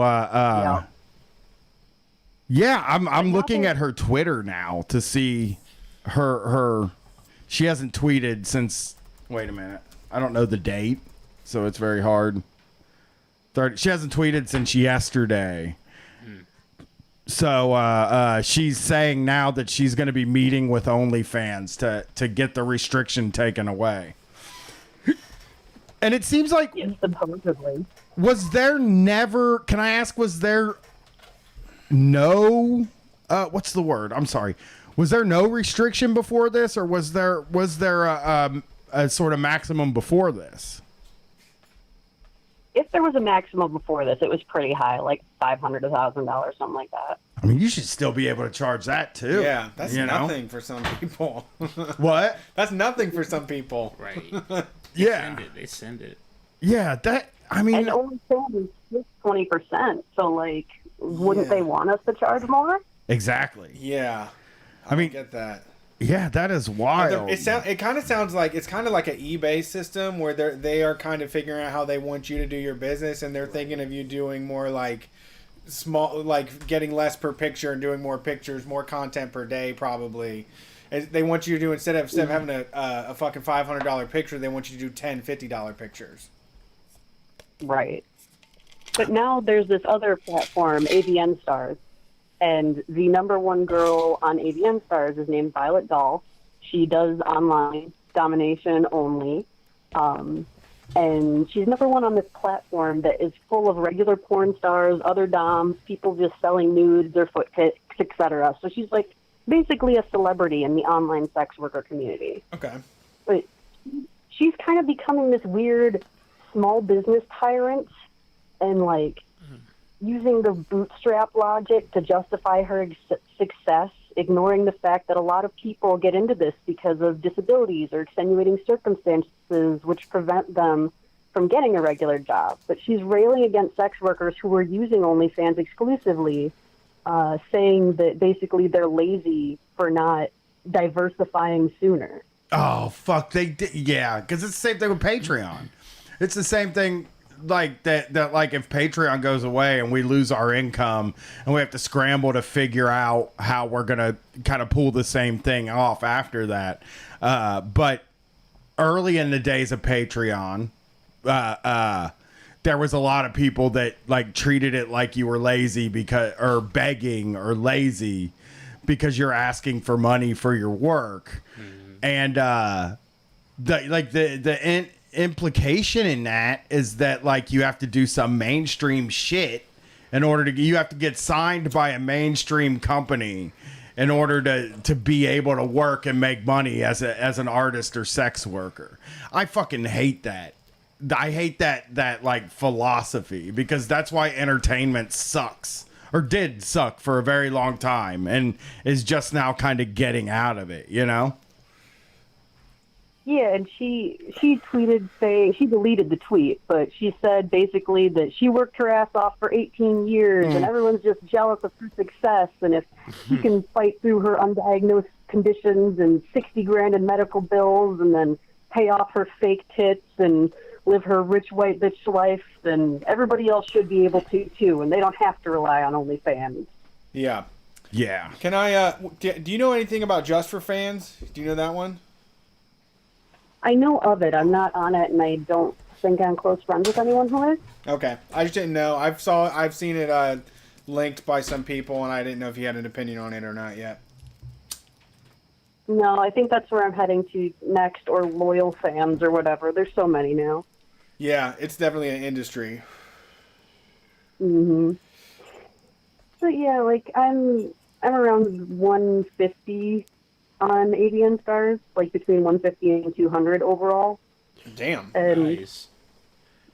Yeah, I feel like I'm doing really well, and I started doing sex worker tips as my new Twitter, where I just offer tips for other sex workers for free. That's great. And I said, if anybody wants to sign up to AVN Stars and use my link, then I'll just, walk you through whatever you need, send me a message, whatever. And I did that yesterday or the day before I posted that, and then Violet Dahl posted the same thing today. So I'm like, are you stalking me because we had an argument on the internet? Yeah, you never know. Right, they're always lurking on your page. Don't worry about it. Just do your shit. Right. People will know where it came from I know. eventually. They'll figure it out. Exactly. make that fight content. Yeah. Well, thanks for the call. Thanks for the update. We appreciate it. Thanks for having me on again. If anyone wants to follow me, I'm at HypnoFemdom or MrSkiarsDungeon.com. All right. Follow along. Wavy's Yeah. into it. Peace. Yeah, I mean, I think that stuff is like important. You are like 10 years younger than me, so like, what is your like? It's a different thing, I guess. And you're more single than I am, so. Like, do you know like girls that have started OnlyFans this year? Yeah. I know a lot of girls with OnlyFans accounts, like, you know, peer review and all that stuff. But most of them, hopped in on quarantine. Like, you just go on Instagram and then somebody's like OF, and it's OF / some cute ass nickname, like right, Pixie Vomit, or like you know, what all the girls out here doing, but stuff like that. You know, it's interesting though, because sometimes you're like, I see that happening, but in other times you'd be like, yo. I mean, with the screen in between, there is a level of safety. It's just pictures of your body. The price is like, I mean, as someone's, at least you know they're getting it directly. I mean, OnlyFans is obviously siphoning 20% off, but it's better than like just going and fucking taking free shit off Pornhub. Pornhub is hosting all kinds of child pornography shit I've read about too. Yeah, like, it's crazy. They are a horrible fucking company. Right.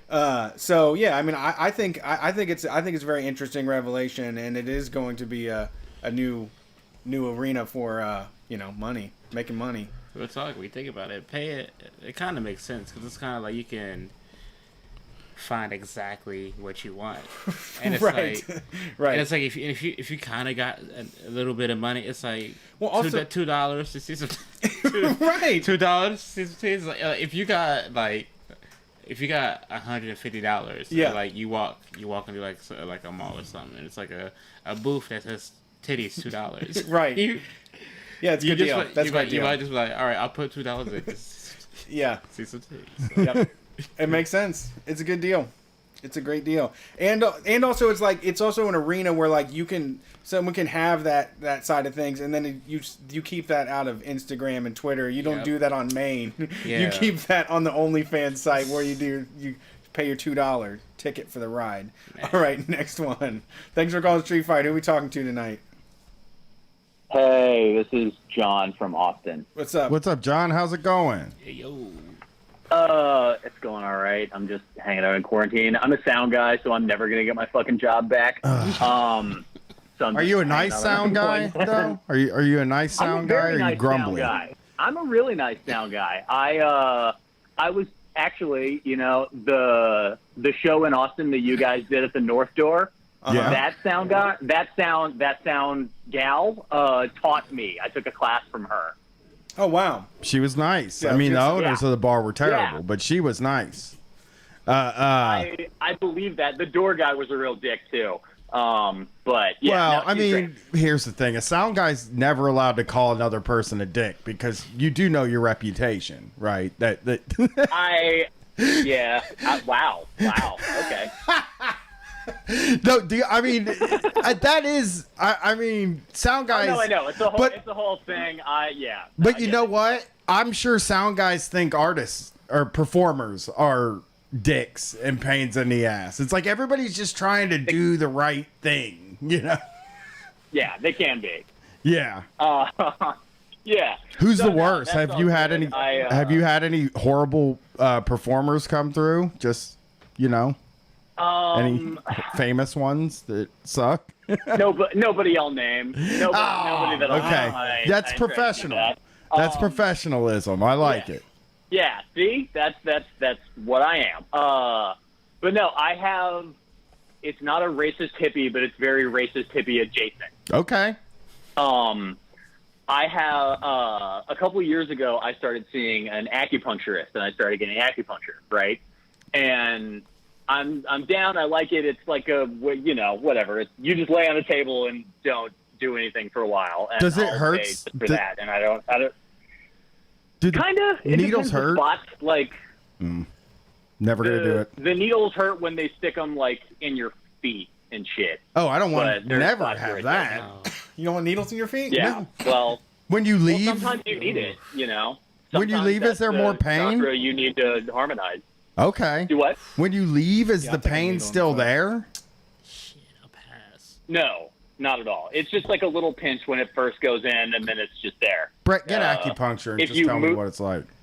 If you move, it hurts. But besides that, it's fine.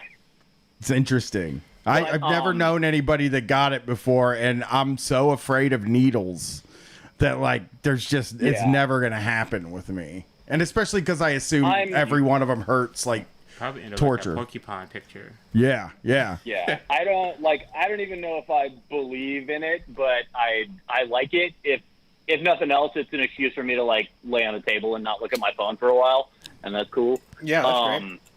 But so COVID hit, and my acupuncturist talked to me, and she's like, "Well, we're not closing because we kind of like I fly under the radar," and like she started using the phrase "living in fear" a lot, where she's like, "Well, we can't just live in fear. So you know, if you want an appointment, I'll definitely see you," that kind of thing. And I stopped going in because I was like, I'm not like I don't feel cool about this. Like I'm not going to do this. But a little while later, we started doing these things. She does distance energy work. And so we started doing these weird sessions where she's like, I'll talk to you for a while, and then I'll, like, work on your energy field from a distance. Okay. Right? So basically, I just lay on my bed in my room, and she's like, I'll do that. And I was like, I believe in that even less, but, like, I like her. I feel bad taking her money away during COVID and all that shit. So Good sport. I said yes for a while just to do it, right? Yeah. Just to, help out someone who I do like. Oh no. But she sent me an email after a while, and it was this article about 5G stuff. And she sent me this article and was like, "Hey, I just thought you might think this is really interesting because, like, isn't it crazy that when, like, the energy field of the world gets disrupted because they put up all these 5G towers that, like, people's energy gets disrupted and now people are getting this new virus that people have never had before and all that?" Oh, no. Yeah, and that basically killed it for me, and I was just kind of like, oh, I'll set up an appointment later, and it's been a few months, and I haven't because I just can't. I just can't go there with this person, You know what, though? I'm going to tell you this. You were paying for a very specific thing, right? A thing that can only happen when you're in the same room with somebody. Unfortunately, those things can't happen. And if I was put in your situation, because I'm an enormous coward, I would just be like, we don't have to do the session. I'll just send you the money. It's already budgeted out. Because imagine... Yeah, you're right. Right. Yeah, I take every day on the 1st. I get paid. I put $150 aside for my acupuncture. I'm still doing it. You can just have it. Yeah, because imagine, I mean, how uncomfortable was the online session where they talk to you about your chakras and shit? It was like, it's cool. It's like halfway like a therapy thing where it's like, like you do sit on the phone with someone and they just go like, oh, how are you doing? What's new? What's happening? That kind of thing. And so it's like, it's not. It's like getting a haircut, whatever, but like without the service. Kind of, yeah. And then it's like we would just kind of talk, and I would just go like, "Oh, well, I've been doing this and this," and then she'd go, "Okay, well, I'm going to work on your field for a while," and then I would just like lay down for an hour or whatever, and she calls me at the end of it and goes, "Oh, well, I felt this and this part of your energy field, and I really feel like I got some work done on this chakra and that kind of," and it's like, I don't know, it's fine. I don't mind kicking someone a few bucks to do that. Like, I would have went with if I was doing it, I would have went with guided meditation. That would cost. You can charge money for that. Yeah, for sure. Like I'm gonna say some shit that will just get rid of all of your stress. Right. 45 minutes of just me talking calmly at you, telling you to like let your shoulders go and like move your fucking sacrum forward and shit. Right. Tilt your toes east. Yeah. Totally. Yeah, my therapist did a guided meditation. Like, I do therapy over the phone. And I Yeah, did a guided meditation with them over the phone. And I do think that works. But it's like, that feels like if you don't really believe in the chakras and stuff like that, which didn't you said you didn't, you were like, it feels kind of like a carny trick, or do you like believe in that stuff? I'm halfway there. Yeah. I believe in something like that, but I'm not like, oh yeah, that chakra felt fucked up. Like, That's the thing. That's the thing. Because I mean, if I was 100%, if I'm you and I'm 100% all in, I'm sitting down and doing the meeting.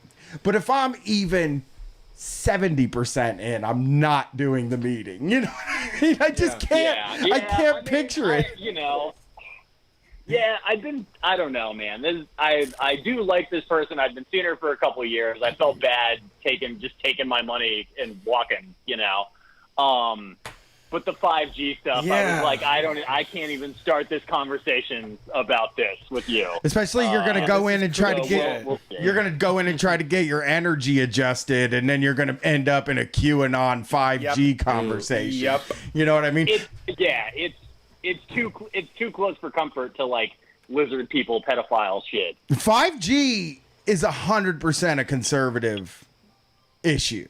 Oh yeah, no, there's only one wild group, but it is the people that think their eyes are wide open, like it's like third eye open on Instagram. It just there's no leftist 5G. No, I have not heard. I've never heard a leftist 5G. I've never heard a leftist chemtrail guy. Well, wasn't it our weapon that we used against Trump though to make him? Isn't that why we wouldn't think of it as a bad thing? 5G? Yeah, didn't liberals and leftists? No, COVID is the weapon. Oh, but I believe in COVID. The left believes in COVID. That's true. Yeah. They don't believe that 5G. Maybe 5G caused COVID to make Trump look bad? And we were successfully pulled off? Yeah. That's the idea. I just think if you get drawn into 5G, you are definitely on your way. You're like, even if you're not a conservative person and you get drawn into 5G, like just peripherally, you're in trouble. You're going to go into fucking Facebook groups that talk about 5G. You're going to share pictures of pineapple trees that are on fire. Yep. And then what's going to happen is the other stuff seeps in. Like when you read the comments, I remember I was in a chemtrail group, right? And every one of the comments, every time one of these threads showed up, it devolved right into anti-Semitism. And it was like, what the fuck? I thought we were here to talk about chemtrails. Yeah. It just turns into racism out of nowhere. Well, yeah, I mean, you're like, you know what? Science can control the weather. And then they're like, who's pulling the levers? No. It's like, no. They have gold coins in their pockets. Yeah. Look, somebody says on here they work for a COVID denier dentist. Oh man. You That's should crazy. be. People got medical That's degrees and disgusting. shit. Everybody that's a COVID denier that's like one instance where you should probably be snitching. That person, if you know, if you are that person, you have to tell. You have to tell everybody that they know, and ruin that. Here's what spread the word. Spread the word, please. We beg you. I would keep going because you need, and you really do need a direct line to these people. If only just so you can call into us and tell us what your acupuncture person's telling you. Yeah. But I mean, I had somebody in my family or somebody that's close to me. It was my fucking brother-in-law. I don't know why I'm like couching it in anything. Who was all of that stuff. And then when I started doing the flat earth stuff on the radio, he immediately thought I was making fun of him, which is partially right. But I was also making fun of all of the flat earthers. You know, like every one of them. It wasn't just him, personally. So like for me, it's like he's cut himself off from me now for 2 or 3 years. All I have is online. I don't have a person like that in my life. So you're pretty lucky. If I was in Texas or I don't remember. Did you say you're in Texas? Yeah, I'm in Austin. See, if I was in Austin, I would ask you for this acupuncturist card. so then I could go in and get the skinny on 5G. Yeah. Well, thanks for calling in. That's very funny. Yeah. No, thank you guys. Yeah, peace. All right, man. Have a good night. Want to do one more? One more. I think we should do one more before we break because we started a little late. Yeah. Sounds good. Bryceus has been fucking around during this call-in watching wrestling. Yeah. What were you watching on your phone? I found out there was a Payback. Yeah, Payback was today. It's like some B-level pay-per-view, but it was cool. I like Keith Lee a lot. I think he took the dub on Randy Orton. Nice. It looked nice. I didn't watch nothing else from it though, but I saw it. I was like, all right. Yeah. Check this out. I used to put it on my TV while we did the call-in show, but I wasn't paying attention to the wrestling at all, and I Right. just find it pointless. How long have you been a wrestling fan? Forever, for real. Born that way. I think so. I don't remember like the earliest memory, but I think like I was flipping through the TV and saw like SmackDown on like UPN or some shit like that. Mhm. What's the other one? WB, my bad. WB, whichever one that was. And I was like, oh shit, what is this? Checked it out. I was with the shits, but I couldn't find it like the next week. Yeah. I don't know what happened, but eventually found it again.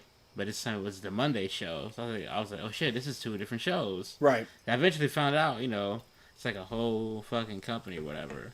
But after that, like, I just started watching that shit. When did you get into like the nerdy shit though? I want to say like sometime in high school, like I found out about like the internet wrestling community. We all know how nice those people could be. Yeah. But found that, and then just people just posting about like New Japan and Ring of Honor and stuff like that. Like when I was in high school, the people getting posted about were like guys like Adam Cole, El Generico, the Young Bucks when they were starting. Bryan Danielson back then? He was already signed. Yeah, he'd been signed up before all those guys. Because I never saw him on the indies. Yeah. Or I've never seen him wrestle an indie match. Yeah. But yeah, just like that PWG boom and like when Ring of Honor was really good, like that's the time I started to get really nerdy with it. And then I found out about New Japan, like everything, and I was just like, well, shit, this is lit. Got it, and then from there it just like spirals in and out of like really digging it and like really hating it too, cause like a lot of stuff, just like music, when it's really good, wrestling is really good, but when it's bad, it's like sour grapes sitting inside of a 2-day-old fried egg. Yeah. Like it just makes you hate it more. Yeah. You just I fucking hate it. Yeah. I wasted my time watching that horse shit. Yeah, this fucking corn husking bullshit. All right, next one. Carnies. Thanks for calling Street Fight. Who are we talking to tonight? Hey, this is Joe from Philly. What's up, Joe? How's Philly? It's all right. Haven't been able to get any sort of unemployment. Just recently got my stimulus check. Okay. Still hope. I haven't got mine yet. They're sending a bunch out soon. Thank goodness. That didn't get it. They erroneously held back. I just saw the article. I was like, oh, well, I gave up on it. Yeah, I think you're going to get it, my man. And they're still talking about sending a second one. That's Sonos. Sonos. I don't think that's I happening. kind of gave up on it too, so. Yeah, I'm still. It's like gambling to me. I don't count it till I got it in my wallet. Until it's in my bank account and I can spend it. I got it and I spent it. All of it. I did too. Yeah. As soon as I got it, I was like, and I'm already spending the next one, even though we aren't going to get it, I'm like, fuck, I got all kinds of ideas. Yeah. I'm getting ridiculous with the next one. Oh, no, same. So, yeah, like, I actually got up, the last time you guys were in D.C., I got up on stage with you guys when you were asking people to come up, talked about being, like, a tour guide in the city. Yeah. I don't know if you guys remember that. I don't know. I probably. Yeah, I don't know. I kind of. Yeah, I feel like I've talked to a tour guide. Which show was it? It was the Late Show in D.C. The Hellfire Show? Oh, okay. Yeah, the Hellfire Show. Oh, yeah, okay. And I talked about having, like, some shitty guests and stuff like that. But, like, the tour guide industry just, as soon as all this started, just completely died. Right. and like absolutely no help to it. Yeah, is that independent contract work? Yeah. Independent contractor, all cash, and just like, no way to like track how much I was working or how much I was making, all that shit. Oh, that's awful. Oh, dude, what are you doing now? Are you doing tours now? Are they back to doing any? No, because there's no tourism. Absolutely like nothing to be had. There were really. There was a lot of people there. There was like 1,500 people there committing a Hatch Act violation on the lawn of the White House last week. A bunch of people are getting that joke. I don't know it. It's just something stupid from online last week. Trump gave a speech. There's like 1,500 people on the White House lawn, and some Democrat was like, folks, we got them. I see 1,500 Hatch Act violations. And it's like, God, you people are so fucking pathetic. Never been a more pathetic group of people than like liberal pundits. File him? Yeah. So many people out there? Fuck, this guy broke the Hatch Act. Oh, man. You know what happened to the last person that broke the Hatch Act? I mean, if it's something a politician does, probably nothing. Yeah, really. nothing happens. Yeah, nothing happens when you do those things. Hatch. I have no idea what the Hatch Act even is. Nobody will ever know it. That's the fucking beauty of the Democrats, is they know. That's like when they were talking about Citizens United. They were always talking about Citizens United, and I was like, I'll bet 10% of the country knows what Citizens United is. Yeah, no idea what that is. And like, I'm a huge history nerd, and I've never even heard of that. Yeah. The Hatch Act is an act to prevent pernicious political activities. It's federal law. Its main provision prohibits civil service employees in the executive branch of the federal government, except the president and the vice president, for engaging in some form of political activity. Y'all ever hear rules and just wonder, when are these getting used? Like, there's like a lot of rules that kind of like get glanced over a lot. Like, I've never heard of no shit like that in my life. If they're going to enforce it, they should get rid of it. It's something fun for like some Red Scare shit. Yeah, it's the stuff we talked about. I think it was last week we talked about people who use POTUS. They keep the Hatch Act so people that say POTUS can say the Hatch Act too. You know what I mean? They keep it like they keep some acts and like laws around just because it feels good to a certain kind of person to be able to pull it out of their pocket. I was ripping my hair out of my fucking scalp this morning seeing all those people breaking the Hatch Act on the White House lawn. Yeah, and they're sitting at they go to like brunch and they sit down at the table and they're talking and people are like, I can't believe he got 1,500 people together. There's a pandemic. I can't believe all this stuff's going on. And this person like leans in and like starts rubbing their chin and just looks at him and like, and the gall to commit all of those Hatch Act violations. Not only not only is this president getting a bunch of people that are probably going to get coronavirus, but also it's the fucking Hatch Act. Doy. Oh my god. Like they did it. That's probably in that like kind of laugh thing. Where like a guy just leans back in his chair. He's like, I mean, come on, this is a Hatch Act. We're all seeing it. Yeah. It's for nobody. Yeah, it's like some like by your logic kind of shit. It really is. It really is. I'm reading. So no more touring. What are you gonna do? Is that why you were calling? By the way, I'm sorry. I mean, like find a different job of some sort until there is some sort of tourism. So you love the tourism, huh? Started OnlyFans. Yeah. Okay.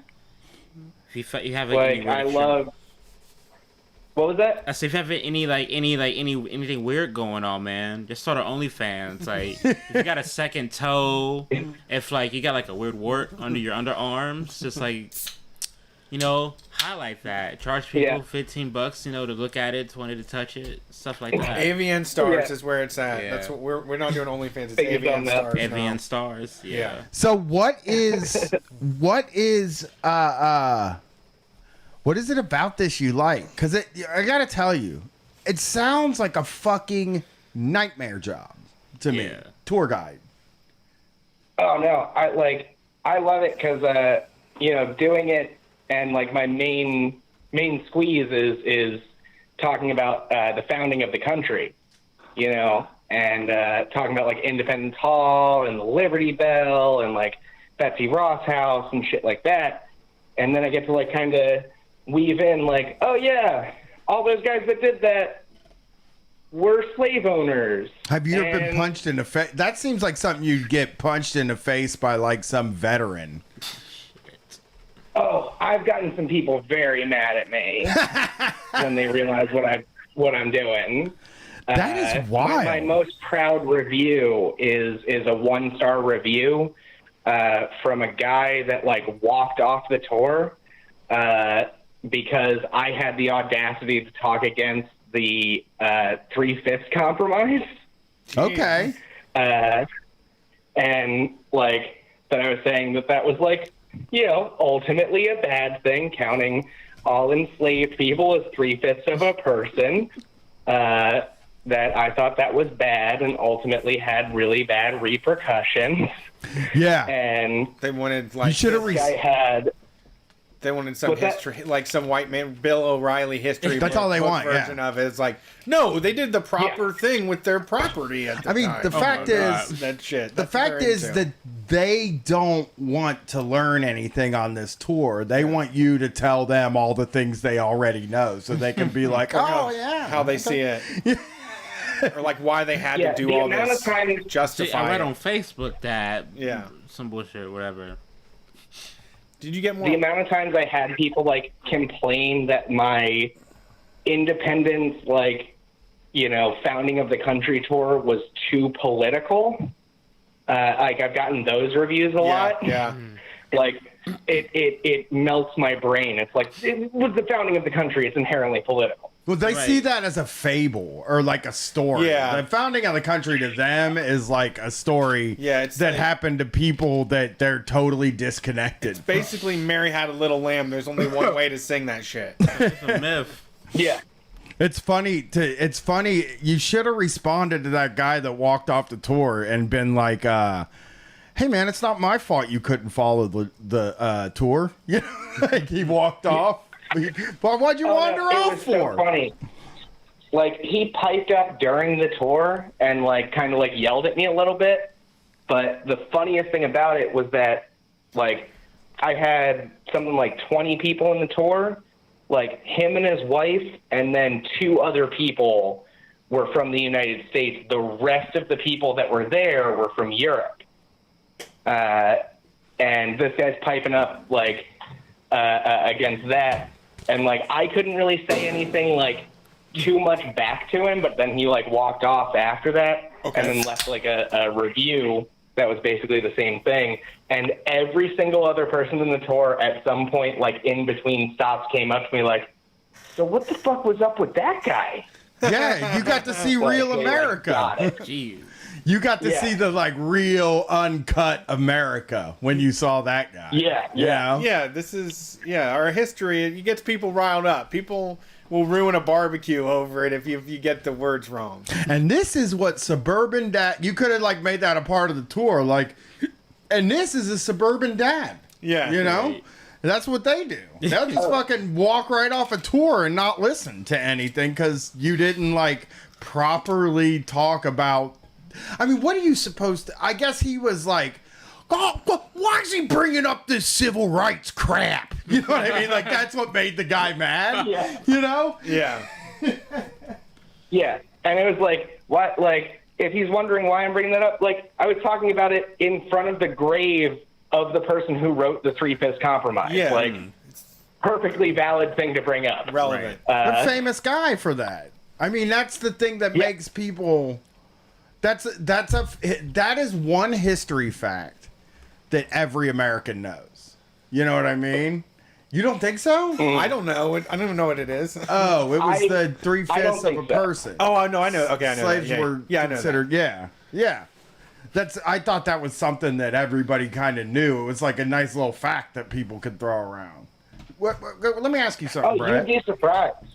What's one fact about the founding of our nation? Do you know what? Like That everybody knows? Yeah. What's Yeah. one thing that everybody knows? I don't know. George Washington, first president. I Yeah. guess, that's the only thing. The wooden teeth. Yeah, wooden The cherry teeth. tree. The cherry tree. Cherry yeah. tree. Like which are not Johnny true. Appleseed. Well, Not- what's the thing behind like chopping down the tree? You ever wonder? I hear there's like something. What's up with that? I think like it's like The seeing- tree of liberty has to be watered. No, and the shit? tree. He cut down a cherry. Why did he cut down that cherry tree for? I think it. I mean, I'm pretty sure that story was like invented by an enslaved woman that P.T. Barnum owned.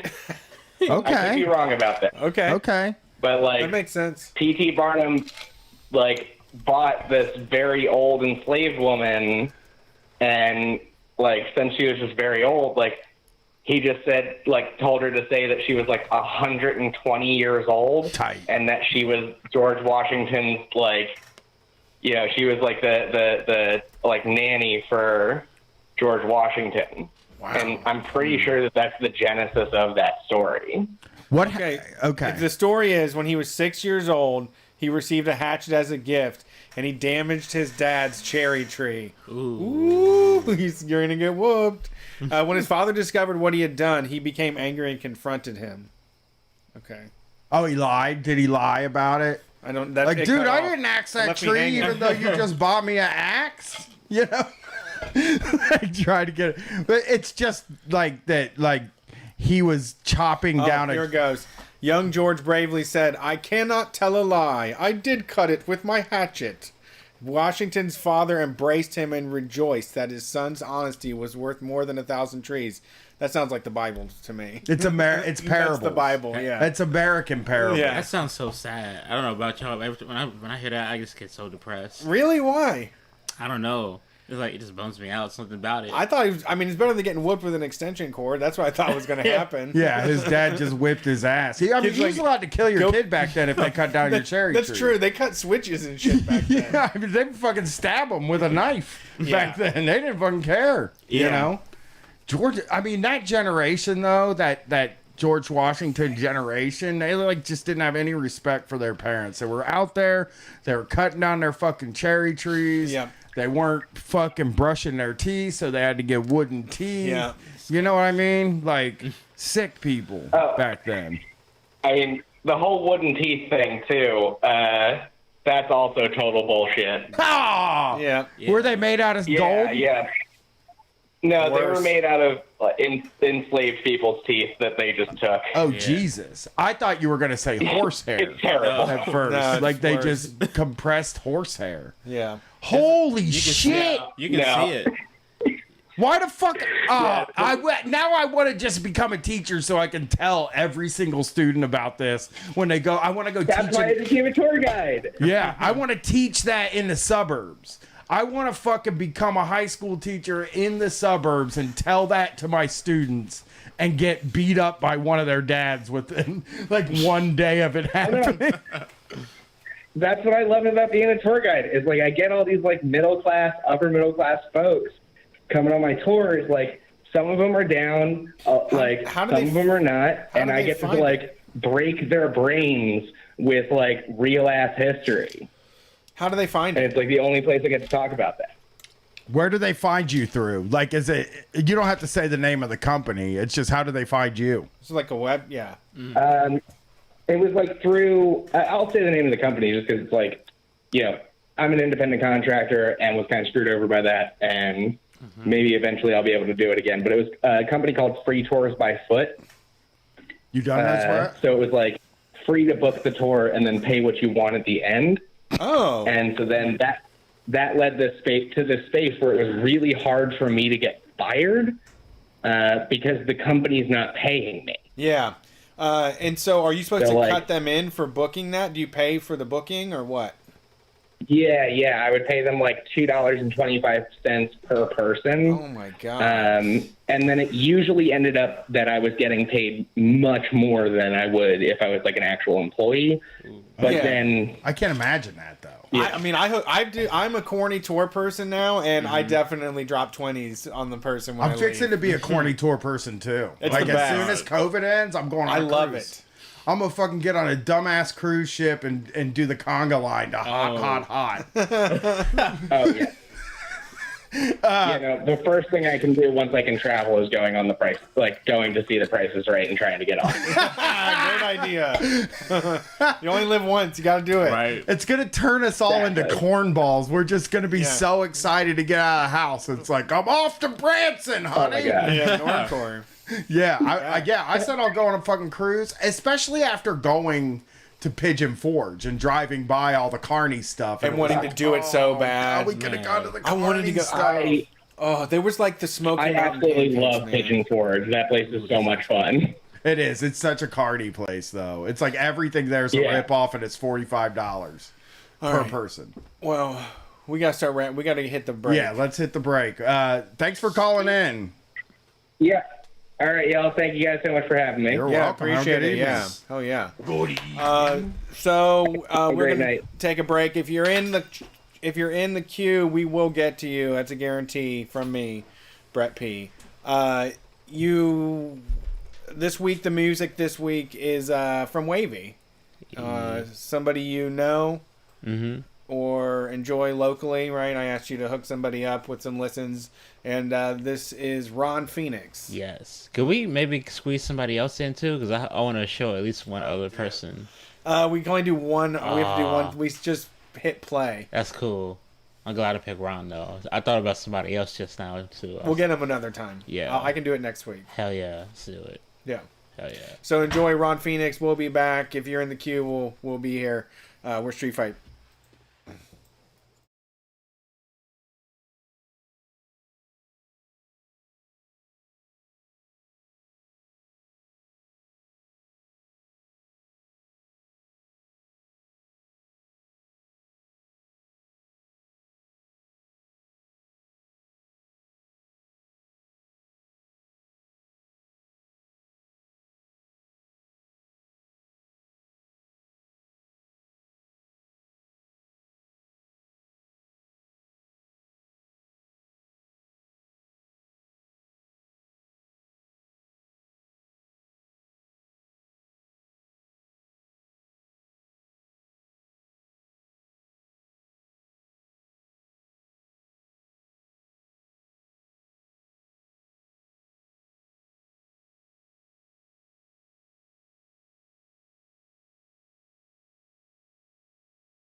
forward, capping in your circle. Got your vessels on the crash course. Niggas get old, that won't last like fast boy. Real bad vibes, bad things. I'm a bad mom. Niggas so fake, influential people imitating. Idolize and idols think you deal. I always been my own man. I was never thrilled. You niggas like skill. You niggas like art. Man, niggas lacking heart. If we was all in heaven, bet you suckers played a harp. Ass kisses, dick writers, teachers, pets from the start. You niggas are marks. Targets on backs. Consider yourselves marked. This is a new art. The saga won't last. Blowing shit like beluga whales. Get the last laugh as I do. Write a fairy tale. Holy shit, name dropping me. They so on my Moby Dick. Niggas claim they in that bag. I'm in my magazine. I got shots for your team and every member who think they live it. And I'm grinding in the trenches till my call top 5 religions. My nigga, I'm nigga.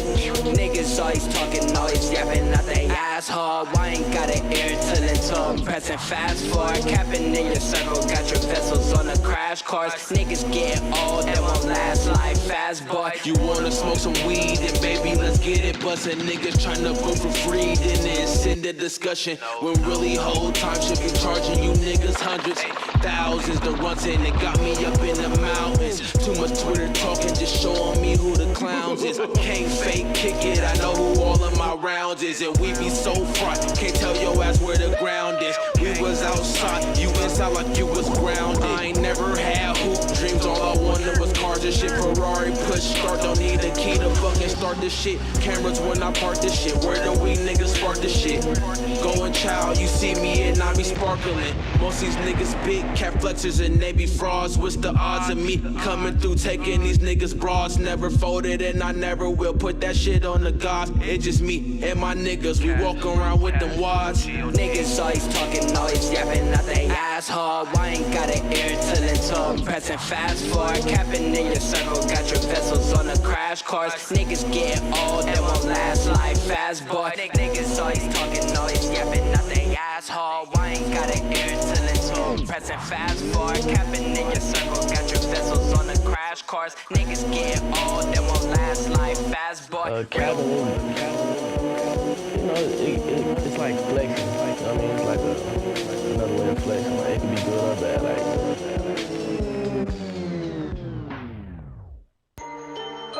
Tonight, we are going to witness the most anticipated match for the heavyweight championship of the world.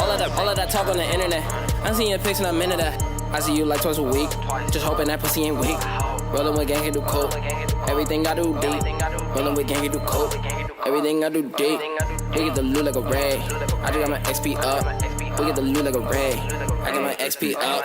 Rose on my left wrist, make your flower blossom. You playing dead like a possum. Everything that I do awesome. I more so just do, I don't ponder. I'm in the co down yonder. Shit down smoking so bonkers. Tell my short bitch, back it up. She got a nice little donker. Eat Ethiopian dinner. Anticipate getting back in her. Damn it, her form's so on point. Damn it, too deep and I drown. Bitches on my nerves, trying to make me smile. Compliment my dimples, I don't fucking frown. Your last man was a clown. Get him out of town. His creep ass on the prowl. We peeped it like a now. Perimeter 360. We just shut it down. Yeah, let me get down. Look. I feel like playing hero. Call me Mr. De Niro. I'm only talking bucks. I fuck shit up.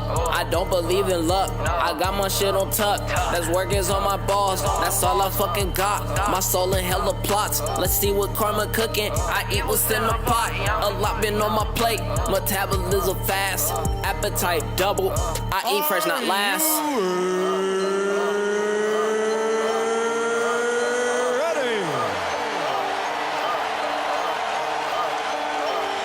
For the thousands in attendance and the millions watching around the world, from the capital city of the United States of America, Washington, D.C., ladies and gentlemen,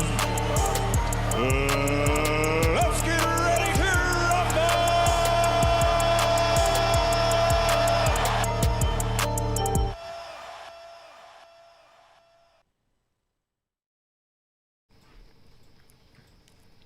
Hey everybody, welcome back to Street Fight Radio. Hope you enjoyed the music. That was Ron Phoenix. You can find him on Spotify, Apple, all your streaming platforms. Give him a listen. Good stuff. Always like to hear new music. We have a guest in the studio today, Bryceus Smith, also known as Wavy, local artist. We met earlier this year at the wrestling watch party at Elevator. Oh, that was last year. Yeah. It's been a while. Man. It was last fall. It was. Wow. Damn.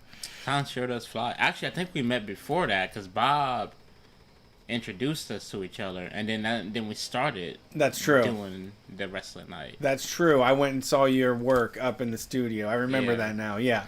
So I was very impressed with your art. I like what you do. Thank you. And we have this studio we're putting together. We wanted to have something that got our energy right, and I think you fucking nailed it. Thank you. Head over to the social media, Patreon, all that for Street Fight, and we'll have pictures posted of the final mural here. But we also are working together on a mask and t-shirt combo. So It's nice if you ask me. Yes, it does. We have a prototype. We're doing pre-orders on all of this. But we're doing a fundraiser for the Greater Columbus Arts Council. Yeah, real nice people over there. They've cut me plenty of checks for I don't even know how many projects. Like, you know, I'm talking like stacks just for like art, you know? Yeah. So, yeah, what got you into painting? I'd say just like drawing and shit like in middle school and high school, like drawing like anime and stuff like that. And there was like this one point after I graduated where I wasn't really like drawing as much, and then like I started thinking about painting. Picked up a couple bullshit size canvases. Just like one day I was like, yo, I kind of fuck with this. Yeah. My earlier stuff was kind of more of akin to like that watery Japanese art where it's like all like, you know, tigers and samurais and shit like that. Uh-huh. Just like that, but it's more so just like loose, wet lines. I guess More watercolor. Yeah, stuff like that. But eventually, I started tipping into like this like graffiti style, like calls type shit. Like I started learning about guys like Basquiat and fucking just like Murakami. You know, like it's like after I got into streetwear too, just kind of like shifted like my art style, and I started like seeing like all these like crazy different artists out here just doing all this insane shit. I was like, yo, wait a minute. If I take a little bit of this, a little bit of that, and like, you know, spin it like this, I can have like this gnarly looking pastel nightmare of an art style. Yeah, that's kind of pastel nightmare. That'd be the best way. That's great. No, I mean it's good. It takes a lot of confidence. I know you work in like a particular palette, and that's like you gotta make those decisions and go with it. Right. I enjoyed drawing. I wanted to do like tattoo in my early days, but it was just hard to keep up with it. And I don't think I had the confidence and the vision to make it come through. But we gave you the huge wall, and you filled it right up and made it look fucking dope. And the shirt is awesome too. It's Thank you. Yeah, it's some cool shit. You know, like when I make merch for the show, I really don't want to just have like it just say Street Fight on it. Yeah, you don't want an advertisement. You want like I want something wearable, fashionable. Yeah, something that people like. Yeah, it looks cool to wear. That is, you know. And then they'll ask, "What's that shirt?" And then you say, "It's a Street Fight Radio shirt." Right. You know, that's the Wavy collab, the collection. Right. The first one. The streetwear capsule. Yes. Right. So you can go get the pre-orders for that. We're doing that for the next 3 weeks. Go to store.streetfightradio.com. Help us raise money and get Wavy's ass paid too as well. You ready to take these calls? Hell yeah. Do it. Thanks for calling Street Fight. Who are we talking to tonight? Hi, this is Kristen from San Diego. Hey, Kristen, what's up? Howdy. I'm just doing some makeup. That's the usual routine when I listen to you guys. But now I'm like probably too nervous to keep doing it. So Don't be nervous. Yeah, take a break. It's easy. yeah, I guess just to process, I'm kind of like a new listener. I think I've only been listening for about a month now, so I don't want to do anything like faux pas. But I listened to the show last week, and there was a guy that it was one of the later calls, and he had talked about how he was like in the 12-step rooms and just kind of the cognitive dissonance of like spirituality and like also these people like posting Trump shit on social media, and it was like so crazy because I like feel exactly the same way. I'm like, there's no other leftists in 12-step programs. Like, this is so, and like hearing that guy say that, it fucking like was awesome. So, yeah. So, I don't know if this is like weird, but if that guy wants to message me, we can start up some like communist 12-step program or something. Yeah. It's all online anyways these days. You might as well find a group. Please I guess just the Instagram is at her face look, but that's not what I mainly wanted to talk about. I know you guys like small business parent stories, and I have one that if someone told me this story, I'd be like, you're full of shit. Those are the best kinds of stories. Yeah. So, and fortunately, I have like a bit of distance. I haven't worked at this place for a few years, but so it's a 50s style bakery in this like really rich part of San Diego County. Just the kind of place that sells like $4 cupcakes, like each cupcake is $4 and like the pies are like $30. And I think that's more than it usually costs. I don't know what things cost the bakeries over there, but it's kind of ridiculous. And just, it's kind of, I realize now it's a red flag when during the interview, the owner comments on how people are too sensitive these days. Oh, no. He came at you with cancel culture at the job interview. Yeah, she was like, well, if you're one of those people that can't handle, like sometimes I just say things and, it's not meant to be offensive. And, you just have to like know that. And I was like, okay, this lady, there's definitely something wrong with her. I have to know. Okay. I mean, just, there was probably some pretty... Yeah, there's been enough situations shit. now. Yeah. Yeah, it was, and she's like middle-aged, like in her 40s probably. And so I got the job, and I've always wanted to work in a bakery, like when I was little, I like imagined it would be this like cute little thing. And it's 50s themed, but she wanted us to wear specifically 50s clothing, but she didn't give us like uniform or anything, or like refer us to like anywhere to like buy stuff. And vintage clothes are like hella expensive. Yeah, there's no style guide, no suggestions here. Right. I'm looking up 50s clothing because I don't know what you would even wear in that situation. Should give you examples? It's even funny when I think of like 50s bakery, I'm thinking they sell like those gross looking Jello molds, like those with like the like olives, fruit hot dog chunks in it. Yeah, that too. Yeah, or like the no, it's not the baked stuff itself that's vintage, just the style of the bakery. It sells like regular cupcakes. Okay, these are $4 cupcakes, but it's in an old style. Yeah. She wanted you in a dress. Yeah, is exactly. I'm looking at this, and it seems like she just wanted you to wear a dress to work every day. Because there are literally exactly. When you search 50s clothing, they don't have any men. It's all women stuff. Maybe I didn't type that in, but it's mostly women, and not a single one of them are wearing pants. That's at true. all. They're every one of them wearing dresses. Yeah, exactly. It could just be me. But, oh, my bad. You're fine. No, go ahead. So it could just be me, but I feel like to be the type of person that say, yo, you know what? A time period I'm gonna choose. I'm gonna open a 1950s restaurant. I don't know. It's just me, maybe, but something just seems a little uncomfortable about that. They're idealizing a very fucked up time in the world. Yeah. But I gotta tell you, Wavy, it's all fantasy. Old white people love that shit, though. Yeah. I mean, it's just that was. Don't forget hot rods and fucking 57 Chevys, man. That's all they all they think is 57 Chevys and milkshakes. Yeah, that's all they think. They want a damn milkshake with dinner. No, they got malts. They have malts. Yeah. That's all it is, and it's again women in dresses, but modest dresses. Yes, you know what I'm saying. With sleeves on them. Yeah.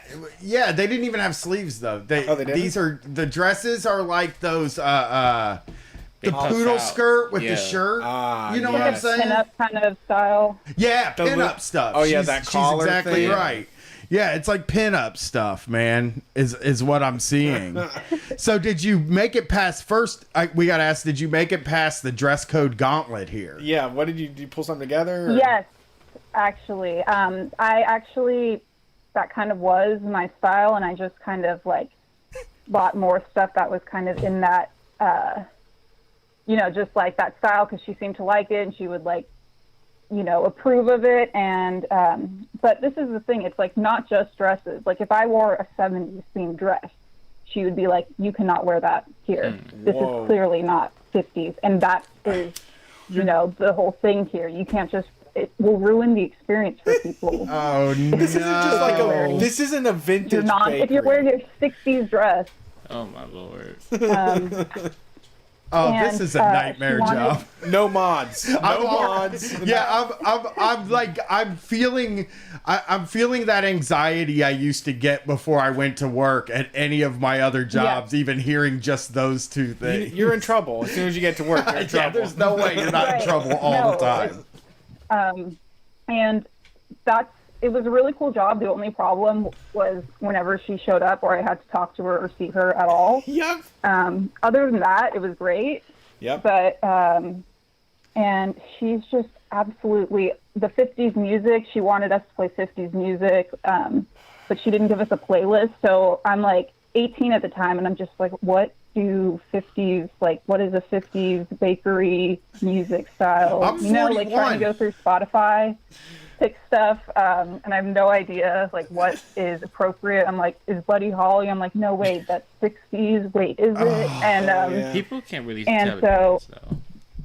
I was just like, whatever. I just put something on, and so one day she comes in. She's like, "What is this music?" And I was just like, 50s music. And she said, "No, this is not 50s music. This is not appropriate.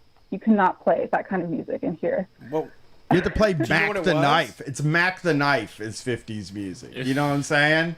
Mac the Knife, Jailhouse Rock, Splish Splash. Oh yeah, that's a good Oh, one. I would go bonkers if I had to listen to fucking Splish Splash every day. Yeah, well, it's not. She didn't want like the kind of like early rock stuff. She wanted the like Nat King Cole and like Frank Sinatra kind of, like the classy singers or whatever that were like mainstream, like even at the time. So Oh, those that are was, horrible. That's the worst. I'm going to tell you this right now. 50s theme, no rock and roll. Yeah, the worst kind of music Right. in the world is that Frank Sinatra shit. It's just like there is no worse kind of music. And I hate a lot of musics. But really, that Frank Sinatra shit is just That, like, get the fuck out of here That with shit this looks like I shit. put a wallop on my sweetie. Yeah. Oh, that's terrible. Oh. yeah, so she was just like, there's actually two locations. One is like a pie place, and one is the 50s themed bakery. The pie place is Western themed, and it's like the same kind of thing there. Oh, You have no. to wear like the Western clothes, play the Western music.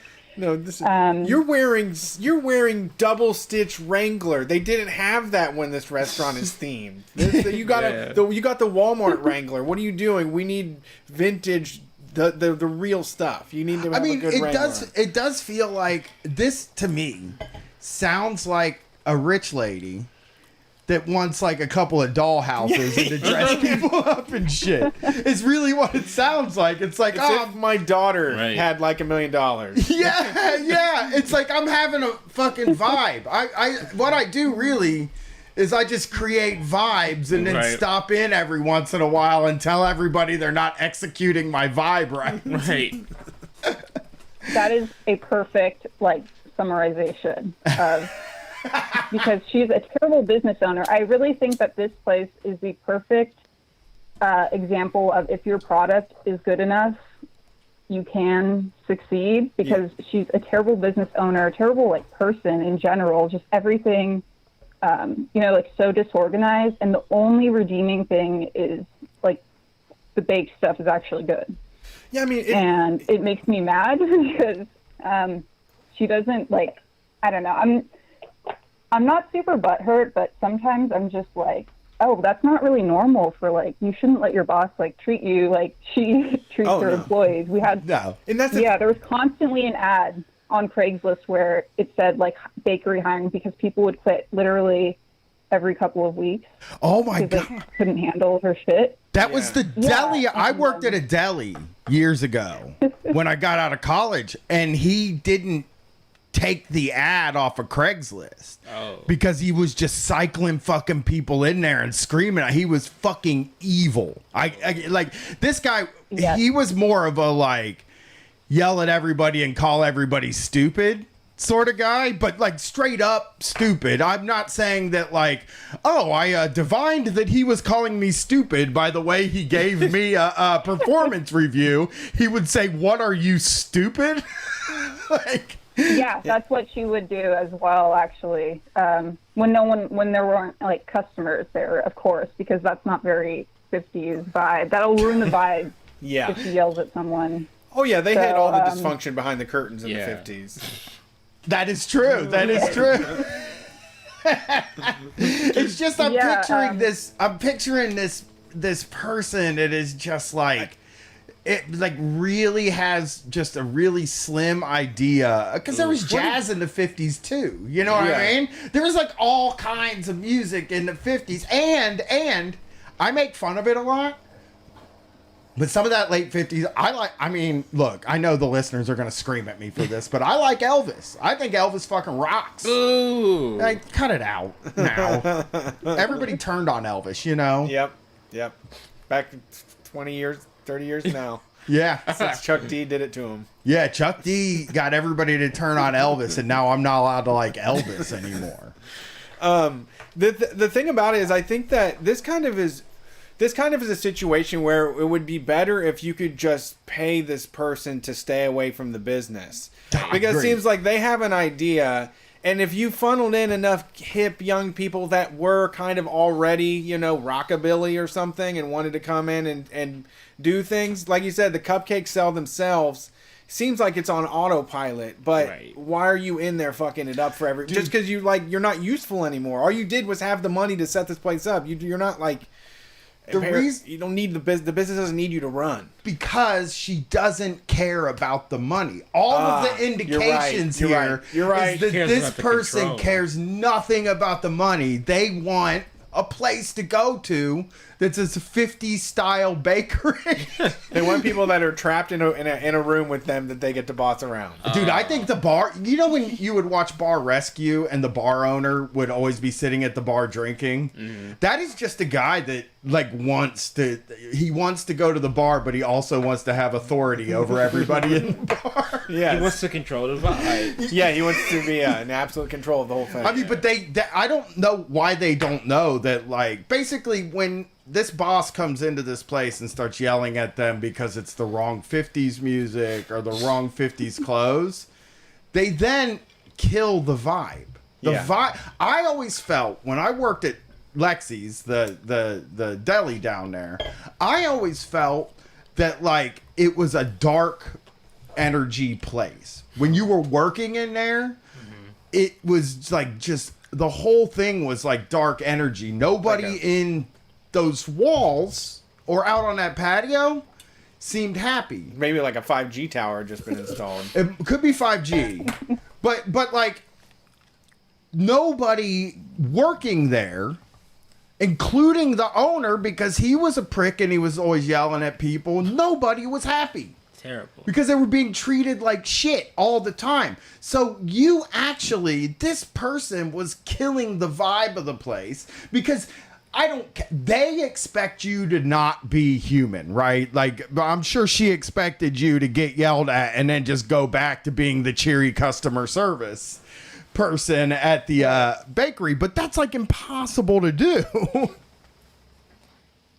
Yeah, it's like, I don't think I'm like super sensitive, but she kind of like would also act like a cool aunt. Like she would be like, oh, you know, tell me what's going on. Like, are there any like boys that you're dating? Are you dating any boys? And like, you know, wanting me to tell her, like, you know, to gossip with her and stuff like that. And she would act like giving life advice, and then the next day she would come in and be like, what the fuck is wrong with you? Like, this floor is so dirty here. And she had this flooring that was like sticky, the material, I don't know what it was. It's cheap. but I the have it dirt in my would kitchen. stick to it. I have Okay. I have the same thing. My kitchen floor always has to look unless you get a deck brush out and do the whole thing, it looks dirty all the time because like the dirt just sort of sticks to it because it's cheap flooring. Right, yeah, and she did this like stencil design on it to make it look, I don't know, just 50s, like fancy. And so it was always dirty, and you couldn't, like you said, you can't clean it, but we still had to mop. And she would come look at the floor, and each time she would say, "It's still dirty here." That's a And restaurant I didn't know thing. how to explain to her. I didn't know how to explain to her that that's how her floor is, and because she doesn't do anything to like get the floor redone or cleaned, it's gonna look like that. And every day people come in and are like, "Oh, the floor is like sticky. That's kind of weird." Customers don't like that, so she like that's what I'm saying. Not even a good business. A sticky floor. Walking into a place with a sticky floor is like the number one. It's either if I walk into a place and it kind of smells like they haven't taken the trash out all day, that's a problem. But a sticky floor is on that same level. Those are the two main problems at any restaurant. Well, basically, I can choke yeah. down any crummy food. Yeah. It's just those two things I can't let go. She actually had the other part down too, because there was something wrong with like the bathroom. She wouldn't get the drain in there always smelled so bad. It was just like rotten sewage, right? I've been to Sorry. And yeah, she would not get it fixed, and she didn't want us to put like out of order, which I really wanted to do on the door so people wouldn't go in because it's disgusting. Lock it up. And she would just say, when I would bring it up, she would say, just pour bleach down it. So every morning she had me pour bleach, like large amounts of bleach down the drain.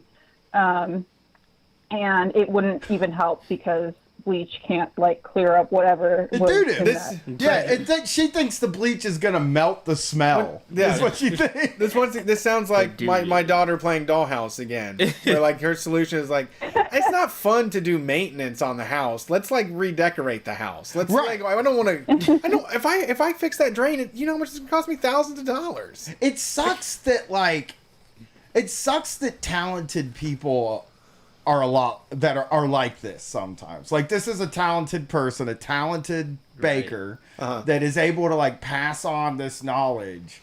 But really, she's not going to end up passing on her knowledge because she's never going to have somebody working for her long enough to pass the knowledge to that person. Yeah. I now I want to move to San Diego and open my own 50s style bakery that doesn't smell like rotten eggs. Yeah. And Clean fucking up. sticky floors. I've been to so many restaurants where they had, because when you work downtown, some of the sewage down there is old. Yeah. You know what I mean? And I've been in bathrooms at some not even in the bathroom. I walked into restaurants, the whole place smells like the fucking bathroom. Yeah. And like you do when you're sitting down to eat, you look and every single person that walks in the room, you just watch their face change. Yeah, and it just changes. Yeah, And you see you their want to walk out. They squint like their eye. You just see their eyes pull tight, like ugh.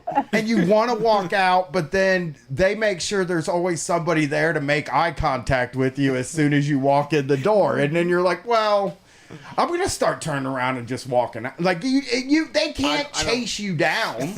You know what I mean? Yeah, they will. I mean, they're gonna mandate that you get inside soon. But I'm saying the no whole more problem. carry out. We need people in here. We're paying for this building. No one eats in the building. They're gonna capture you and take you back in. The whole problem is that we just refuse to just be like, this doesn't exist and just leave. Because that's the only, because if you're a nice person, you never look somebody in the eye, not talk to them, turn around and leave. You know what I mean? I guess you could say like, hey, you know, this place smells like shit. I'll come back in 2 weeks and see where you're at. And meanwhile, she's like pouring double the bleach down the drain. Yeah. 2 bleach shifts going. Yeah. Hey, we're going to constantly need somebody in the bathroom with the bleach, just pouring it down the drain. You'll each get a 1-hour shift a day. And we're going to get a bleach hose installed instead of fixing it. The bleach down the drain is so funny. My wife, she's going to listen to this and yell at me. She pours vinegar in every hole in my entire house. Like anytime she's like, does it smell weird? She'll be like, doesn't it smell weird in here? And I'd be like, I don't really smell anything. And then she'll just start dumping vinegar into the sink. Yeah. And the register. Yeah, just wherever you can dump vinegar. Smell vinegar. You smell vinegar. Yeah, vinegar is her bleach. She doesn't like bleach because it's more caustic. Vinegar doesn't, you know. Yeah. Do anything. You can try when you it pour out it down on a drain. It's just like try it. You know, try it before the bleach. Yeah. You know? That is one of my favorite. When sorry. No, you go. You go for sure. Well, yeah, so when customers, they would come up and say, can I use the restroom? And my eye would just like twitch a little and I'd say yes, because I can't say we don't have a bathroom. There's a big ass sign that says restroom. Yeah. If there wasn't, I would tell her we didn't have a bathroom. Right. But I just had to say yes. And when try not to make eye contact when they walk out of the bathroom because it's just like there's no way that people aren't smelling it. And there's no way it doesn't smell bad to everyone. So I was just like, I would feel like shame because of the bathroom. And because that's so disgusting and I wouldn't want to like eat somewhere where the bathroom was like that. So that on its own was just like its whole own thing. But in terms of, she was a Gary Johnson supporter. This was back in 2016. Okay. Right. Okay. 2015? She was a big, 2016. Yeah. Okay. Yeah. So she would always talk about how she was voting for Gary Johnson and like how big of a fan she was. And like, I don't know what it was. Like, she's one of those people that's just like 100% white, but talks about how like her mom, like, you know, like started out with nothing and then like started her own business and like, you know, this rags to riches story. And somehow that's why she can't pay more than minimum wage. She like would get that into the story somehow. Oh, really? And yeah. Like it builds character. Because she wanted me to see her as like, just as human, you know, she wanted me to feel bad that she wasn't like getting super rich and that like I should feel okay because she's not making that much either and she's like struggling to get by. And so like I should be grateful for what I'm making. Wow. And what an horrible situation. So you were there probably 6 years or something? No, I only stayed there for a year. I felt like I had to prove something to myself that I could stay because everyone else was coming and going.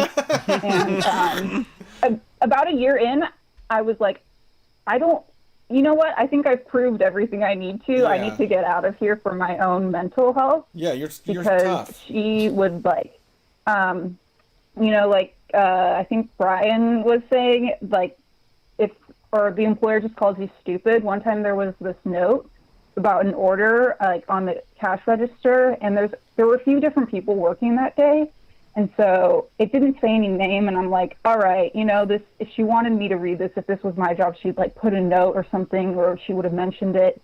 So she calls at like in the afternoon, and she's like, "Did you do the order that I put on the note?" And I said, no, I didn't know the note was for me. And she had this literally like a minute of maniacal laughter.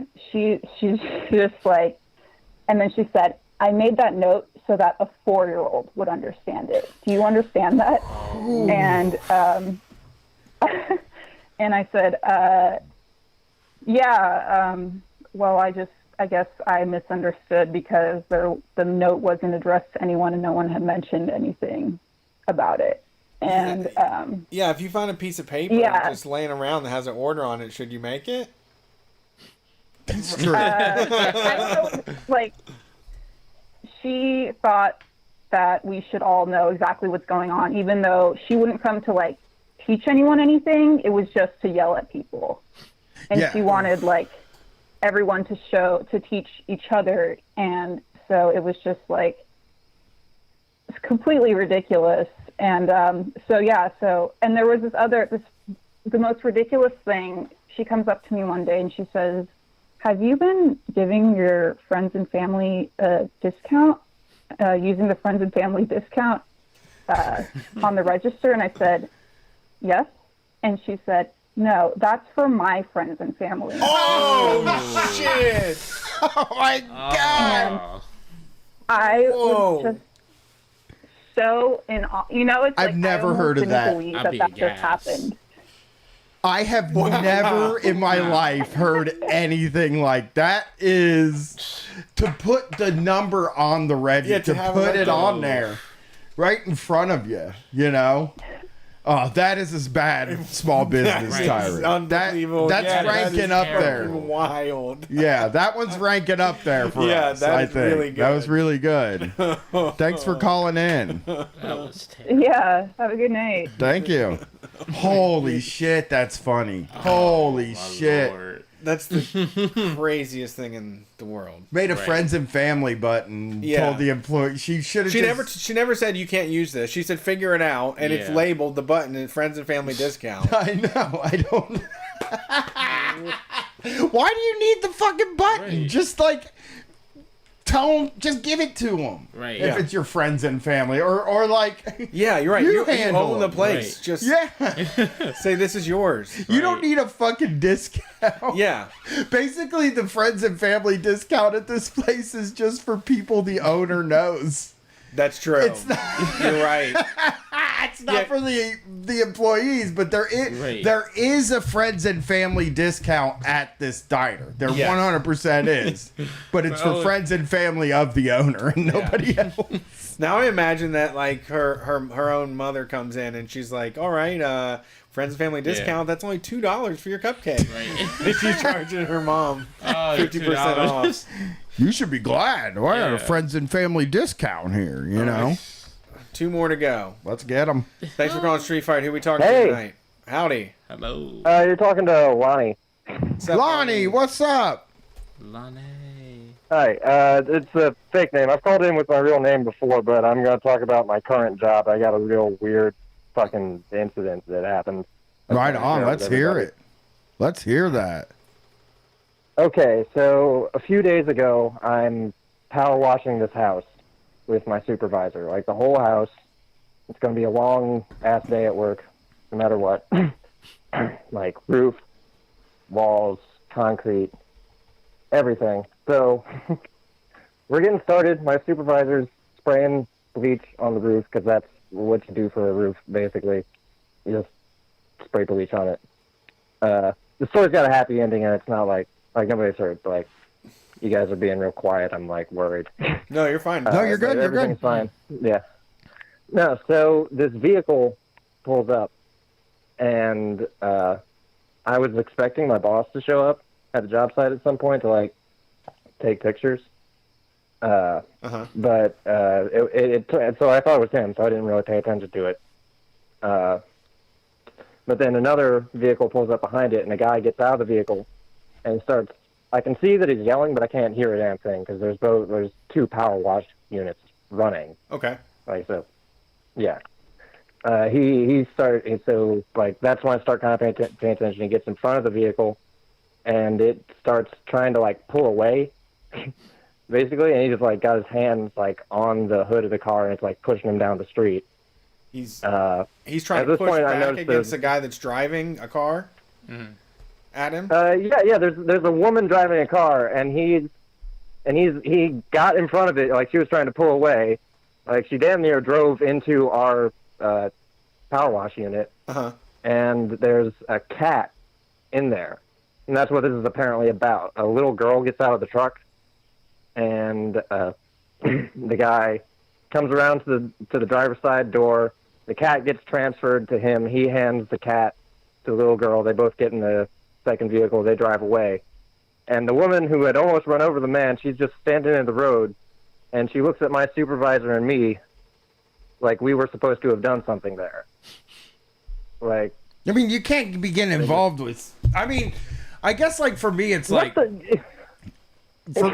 for me, it's like you get that's a choice that you make. They don't get to guilt you for not choosing to get involved. You know, right? Like it started with me seeing her almost kill a man.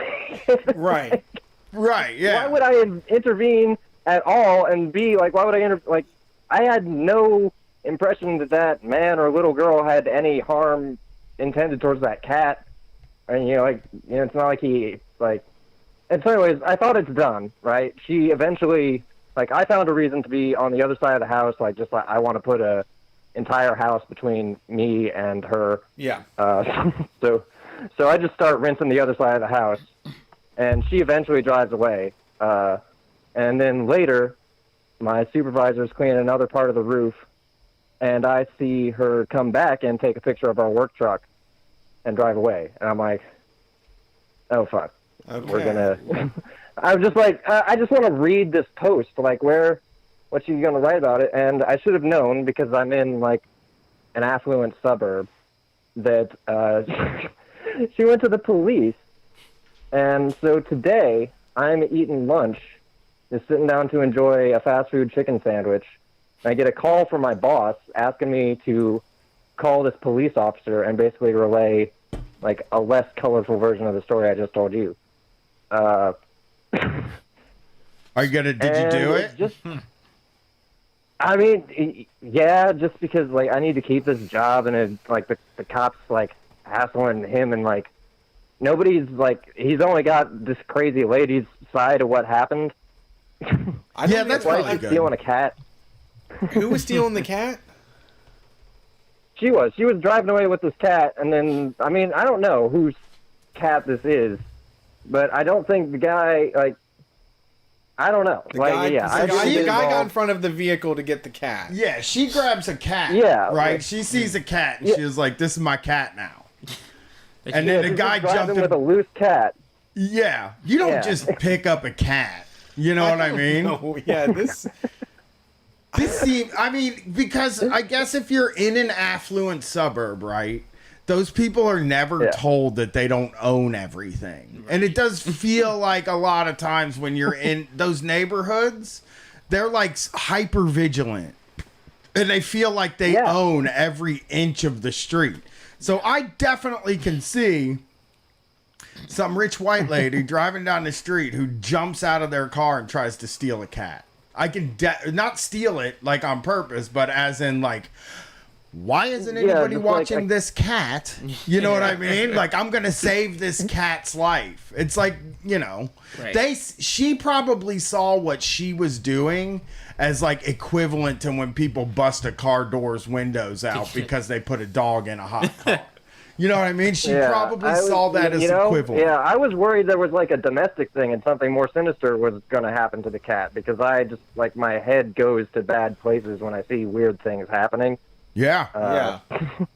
I mean, hopefully. So, like, I mean, I can't believe she's mad at. But she got mad at you. Did she like write a review on a page or anything like that? Yeah, that's what I thought. The most of it was like. That's the craziest again because thing. like I was doing my freak out thing, like the whole spectrum of like things that could have happened. I was thinking like, all right, either like shitty Yelp review is probably like the least bad thing that could happen, or she like calls ICE because I didn't respond when she spoke to me, and I'm like kind of swarthy. Yeah. So it ended up being somewhere in the middle where she called the local PD on the guy who took the cat, and I guess thought I was going to be some kind of witness. Like she was like the cop called my boss saying like that he needed to talk to me about a like delayed battery. So and that was all the information he was giving my boss because that's like the investigative like that's how they do that. They don't give information out. They're only taking information in. So my boss doesn't know anything. My supervisor hadn't told him shit. I had tried to like pass things up the line, but it didn't get to him. So the first thing he hears about, he's sitting down to lunch. The cop calls him, and then he immediately calls me. God, you do not want the cops calling your boss neither. Yeah, that's just like if any of our employees had the cops call me, I'd be like, fired. You fired. I would say it like that too. I would say you fired. You fired. You fired. The right way. Yeah. You fired. Yep. Yeah. That's how he said it. Yeah, it was. We remember. We used to love him when he said that. Yeah. We loved him when he said, "You fired." Now we all hate his guts. Yep. He had it all. He had it all. He had our love. He had everything. He did. He had us all walking around Yeah. saying, "You fired." And now, boom. And then remember, I'm sorry, I've taken this so far off track here. Yeah, do a Trump campaign. Do you I didn't go for it, remember? Do you remember how, like, when he became president, they gave it to Arnold Schwarzenegger? And he was I like, do fuck, remember that. yeah, and he was like, see, Arnold Schwarzenegger's a huge failure and a loser. His ratings are so much lower than mine were. Do you remember that? No. I don't Yeah, know The that Apprentice shit. was hosted by Arnold Schwarzenegger for one season. And Yeah, Schwarzenegger if must they have... even made it the whole season. Yeah, and Schwarzenegger said something about Trump. And he's president, Yeah. but he's sitting there like, this Arnold Schwarzenegger, what a fucking loser. You know what I mean? He couldn't get ratings. And it's like, leave Arnold Schwarzenegger alone. I mean, they're both bad guys. Yeah. You know, The Apprentice has to be hosted by an evil person. Like, it's the only way it works. That's the mandate. Well, thanks for calling in. Yeah. Good Thanks for luck taking the on call. that. God, that's so funny to think about. Yeah, I mean, one of the best ever when we were in LA, when those guys were about to get into a fight. Well, that fucking security guard was about to beat the shit out of that guy, and that dude just was like, "Hey, we're looking at you. Like, we can see what you're doing. Like, if you just interrupt and say like, yo, you're trying to hit people with cars right now. Right. Like, stop and take a Right. breath for a second. What's going like, on over here? Yeah." Yeah. Just kind of shake them loose. Yeah, Because, so many people. I don't want to see people trying to run over, and then it's over a cat. I'm like, I don't, What's going on? yeah, why is this happening? What could possibly be a reason to fucking kill people over cats? Yeah, yeah. I mean, it's one of knows? those things where, like, you know, I've seen, like, I would have probably been somewhat involved in it because I have to look at stuff like that. Like, if I see something going on, I'm like, oh, really? I'll fucking turn around and walk 3 blocks to watch a fight. Yeah. I've done it before. And, like, I'll jump in if it looks like somebody's getting killed or if one of the people isn't into the fight. You know what I mean? Yeah. They gotta both be into fighting. But, Right. I mean, I love that shit. That's primal, like, law. Right. You know what I mean? It's True. like somebody like gave them a flat tire on their shoe, and then now it's time to fucking go. Right. You know? Yeah, All right, that's let's get usually this how it last happens. call in. Go And to the grocery store and someone flat tires me. oh, I would. They catch a beat down. They every catch a time. beat. Yeah. You get, With sticks. I get like unreasonably angry when I get a flat tire on the foot. It's been a while for me. Oh, Gwen does it to me on purpose sometimes. Yeah, I'd say. We do it to each other a lot Right. of times. We'll just flat tire, you know, ha ha ha. My friends used to do it all the time growing up. They're We fun. love flat tires. That's the back of the shoe shit, right? Yeah, you step on the back Yeah. of somebody's shoe. It's the fucking worst feeling in the world. Yeah, and then you just. Because then you got to fucking untie your shoe, put your Right. shoe back on your foot, and then tie your shoe. It's a Right. miserable feeling. It is. All right, thanks for calling Street Fight. You're the last call tonight. Hey, it's Mel from Tokyo. What's up? wow. Oh, hey, how's it going? Yeah, not bad, guys. How are you doing? Nice. Doing I'm well. okay. How's Tokyo doing? Are you guys like allowed to do stuff? Yeah, it's pretty open. They're gonna remove the foreign resident return ban in tomorrow, actually. Nice. And it's hot as fuck. You go outside, it's sweating. Oh, yeah, I know. Wait, they're It going to gets super return hot what? there. They're kicking all the bands out? No, people are Yeah, allowed so to right come. now, if you're a foreign resident, you can't come back to the country if you've left, particularly those who left after the travel ban came into effect, but they're lifting that now. Okay. So if you're a resident of Japan and you went to America, they wouldn't let you come back to Japan. Got it. But they're lifting it. who knows? Maybe someday Yeah, they'll they're- let they're- us they're back looking in. at it. Yeah, it's I don't know when it's going to open for tourists, but they're pretty keen. The prime minister stepped down a couple of days ago. Yeah. So the ruling party has a month to install a new guy. Chances are it's going to be a xenophobic fascist that's going to take the reins, which is going to suck. But Yeah, I was we'll see how gonna it say, goes. wasn't Abe like basically a bad guy? He was like, I don't know. As far as conservatives go, I guess he was fine. But the guy that a lot of people think that's going to take his spot is going to be a lot worse. Okay. So what's up? Not much. Just I got a story, and I guess I can talk to you guys about Bitcoin if you want, since that's what I do on my day to day. Bitcoin in Japan? It's big. Bitcoin's actually Japan's pretty forward on Bitcoin. The company, it's starting to get regulated and seen as like legitimate money, which is kind of good and bad. I mean, it'll always be able to be black marketed, but and because it's open source, which means anyone can take a look at the code and use it, you can kind of get away with a lot of stuff. But there's a lot of companies and a lot of different coin chains that are specifically targeting well-regulated industries. Okay. So,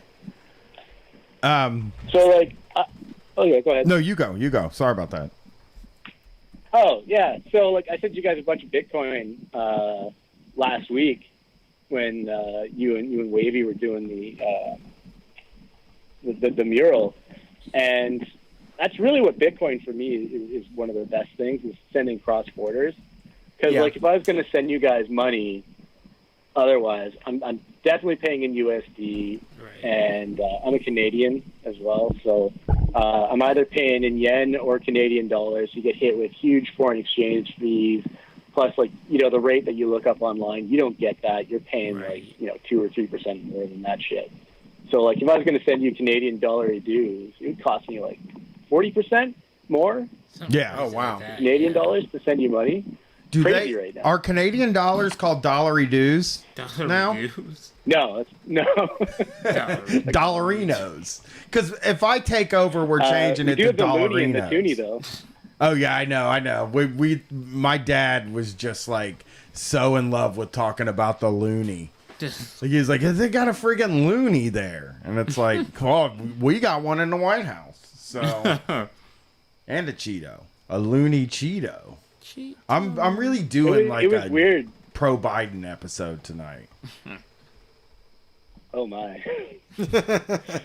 Yeah, it's it was really weird when they brought in the toonie, because they got rid of the $2 bills that were popular at strip joints. Because I used to be a geologist, and I was working out in a bunch of remote areas. And you go to the strip clubs, and now they replaced the $2 bill, so they had toonie nights. And it was terrible because people started whipping that shit at the sex workers. Oh, It was no. terrible. Yeah. I mean, that's the only way that can go, too. I mean, obviously people could have decency and be decent human beings and be respectful of people, but really when you're saying, hey, toss some coins up here on stage, that is signal. I mean, I don't think there's a single dude I grew up with that wouldn't be like, let's peg them with them. Yeah. Let's toss them. Man. Yeah, it's pretty disgusting too, right? Because basically you're acting like an asshole when you do that. Oh yeah, absolutely. But you can clean degrading. toonies easier than dollars. Like, dollarinos are dangerous, really. Paper money? Yeah. You know what I'm saying? Oh yeah, they're gross. Well, Canada's money's kind of plastic, I think, like in a cool way. Yeah, we got plastic dollars. Yeah, it's on the river. Plastic dollars? It looks cool. They got little viewfinders on them and shit. You can pretend like you're scuba diving in your money. Do they feel like paper? No, they feel like plastic, but kind of like a papery plastic. It's very weird to me. I had no idea. Like of it. cardstock. Yeah. They're cool, and because we got Monopoly money too, it's a lot easier to figure out your bills when you're drunk, because you can be like, here's a purple and a blue. That's enough. I wish we had purples and blues here. I That think would- that's one of the great failures of America, to tell you the truth. Is We the only green got money? one color printer for the money. It's like, come on, you can't afford the inkjet or nothing like that? Right. that's expensive ink. That costs more than it. It is expensive. But you know that the conservatives, the first thing they're going to do is be like, yeah, but then what are we going to call it? We can't call it the greenback anymore. Yeah, they do. They'll get mad about anything. Something would right? still have to be green. Like, Yeah. I guess the $1 bill could still be green. Yeah, but nobody Hun- talks about $100 bills like fondly though, or $1 bills, not $100 bills. Sorry, but most people are like tired of ones now. You know, at the dispensary, the past 2 times I've gone, all my change is ones. 2 times. One time it was $18 in ones. In ones. And then the next time it was $8 in ones. And basically when they gave me the $8, I was like, well, that's better than the 18 I got the other day. And they're like, yeah. Those, I was just like, maybe one day you guys will get a $5 bill. You know? They got all different Well, here they have a styles. 500 yen coin, which is about $5. Oh, see, I wish we did more coins. Yeah. You know? We should do... I think coins are responsible, environmentally, I think. I don't know. But probably better than dollars, because you go through more dollars than you do coins. Okay? Okay. And Yeah. they can be cleaned, which COVID issues, you know what I mean? If you can clean your coins, you just drop them in bleach. Really? You can drop your coins in You bleach. can wash plastic too, though. That's true. Right? You get those plastic bills, and they're pretty cheap. Environmentally, I mean, it's hard to say because the impact of mining is always kind of hidden. That's true. You look at solar panels and shit like that, and one thing that people don't talk about or even think about is really the impact of sand mining, like globally. Mm-hmm. It's rough. It's almost completely unregulated, and it really destroys like a lot of waterways. Interesting. Yeah, I believe that. So, are you able to buy stuff with Bitcoin at like the store there? Yeah, so you can spend up to 30,000 yen, which is about $300 at a lot of stores because they have deals with legitimate crypto exchanges that'll immediately convert that to fiat, like to regular money. So you can go to like Bit Camera, which is a big electronics store, pay with Bitcoin, and there's jewelry stores and stuff. It's becoming more popular. The stuff that I sent you is actually Bitcoin Cash. It has really, really low transaction fees. Okay. So it costs like less than like a half cent or something to do that transaction. As soon as you said fiat currency, Brett like popped up and his eyes opened. Because you know what we've been yelling about. You've been hearing so much about fiat currency, right? Like back in the day, in the Paul days, Ron Paul days, it was just all fiat currency with those people. Yep. And now there is Bitcoin. So, is that bad or good to them? Is Bitcoin fiat currency? No, it's not. What's fiat? It has recently been ruled as money, though, in the U.S. But it's really inconsistent between different countries with how they deal with it. So some of them think it's a commodity, some of them think it's money. Japan has ruled it's a security.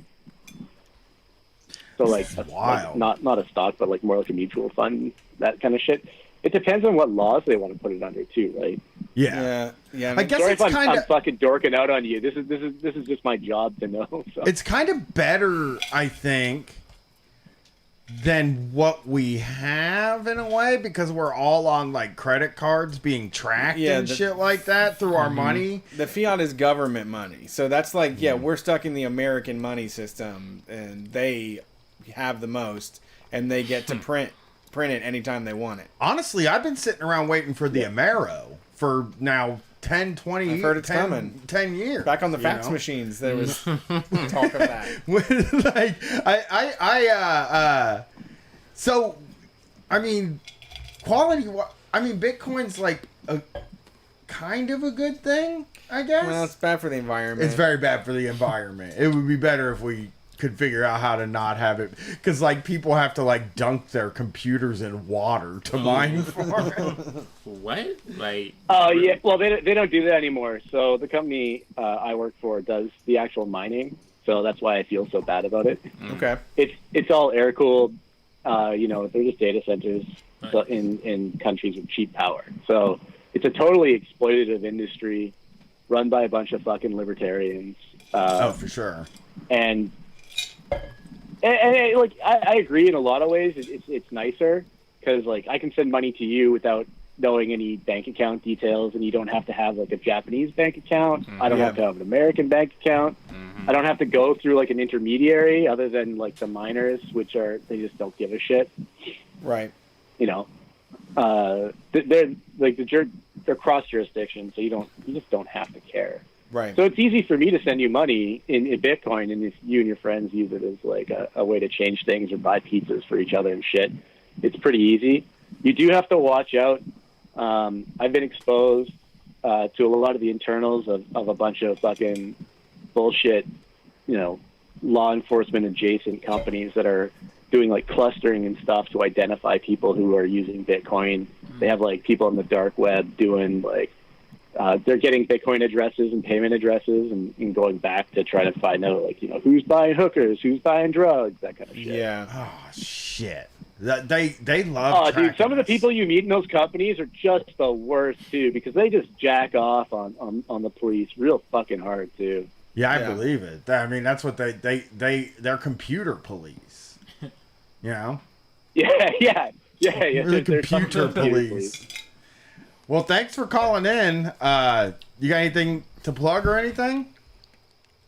Well, next time you guys come to Tokyo, hit me up. Yeah. When it happens. Very And, soon. We got a couple people.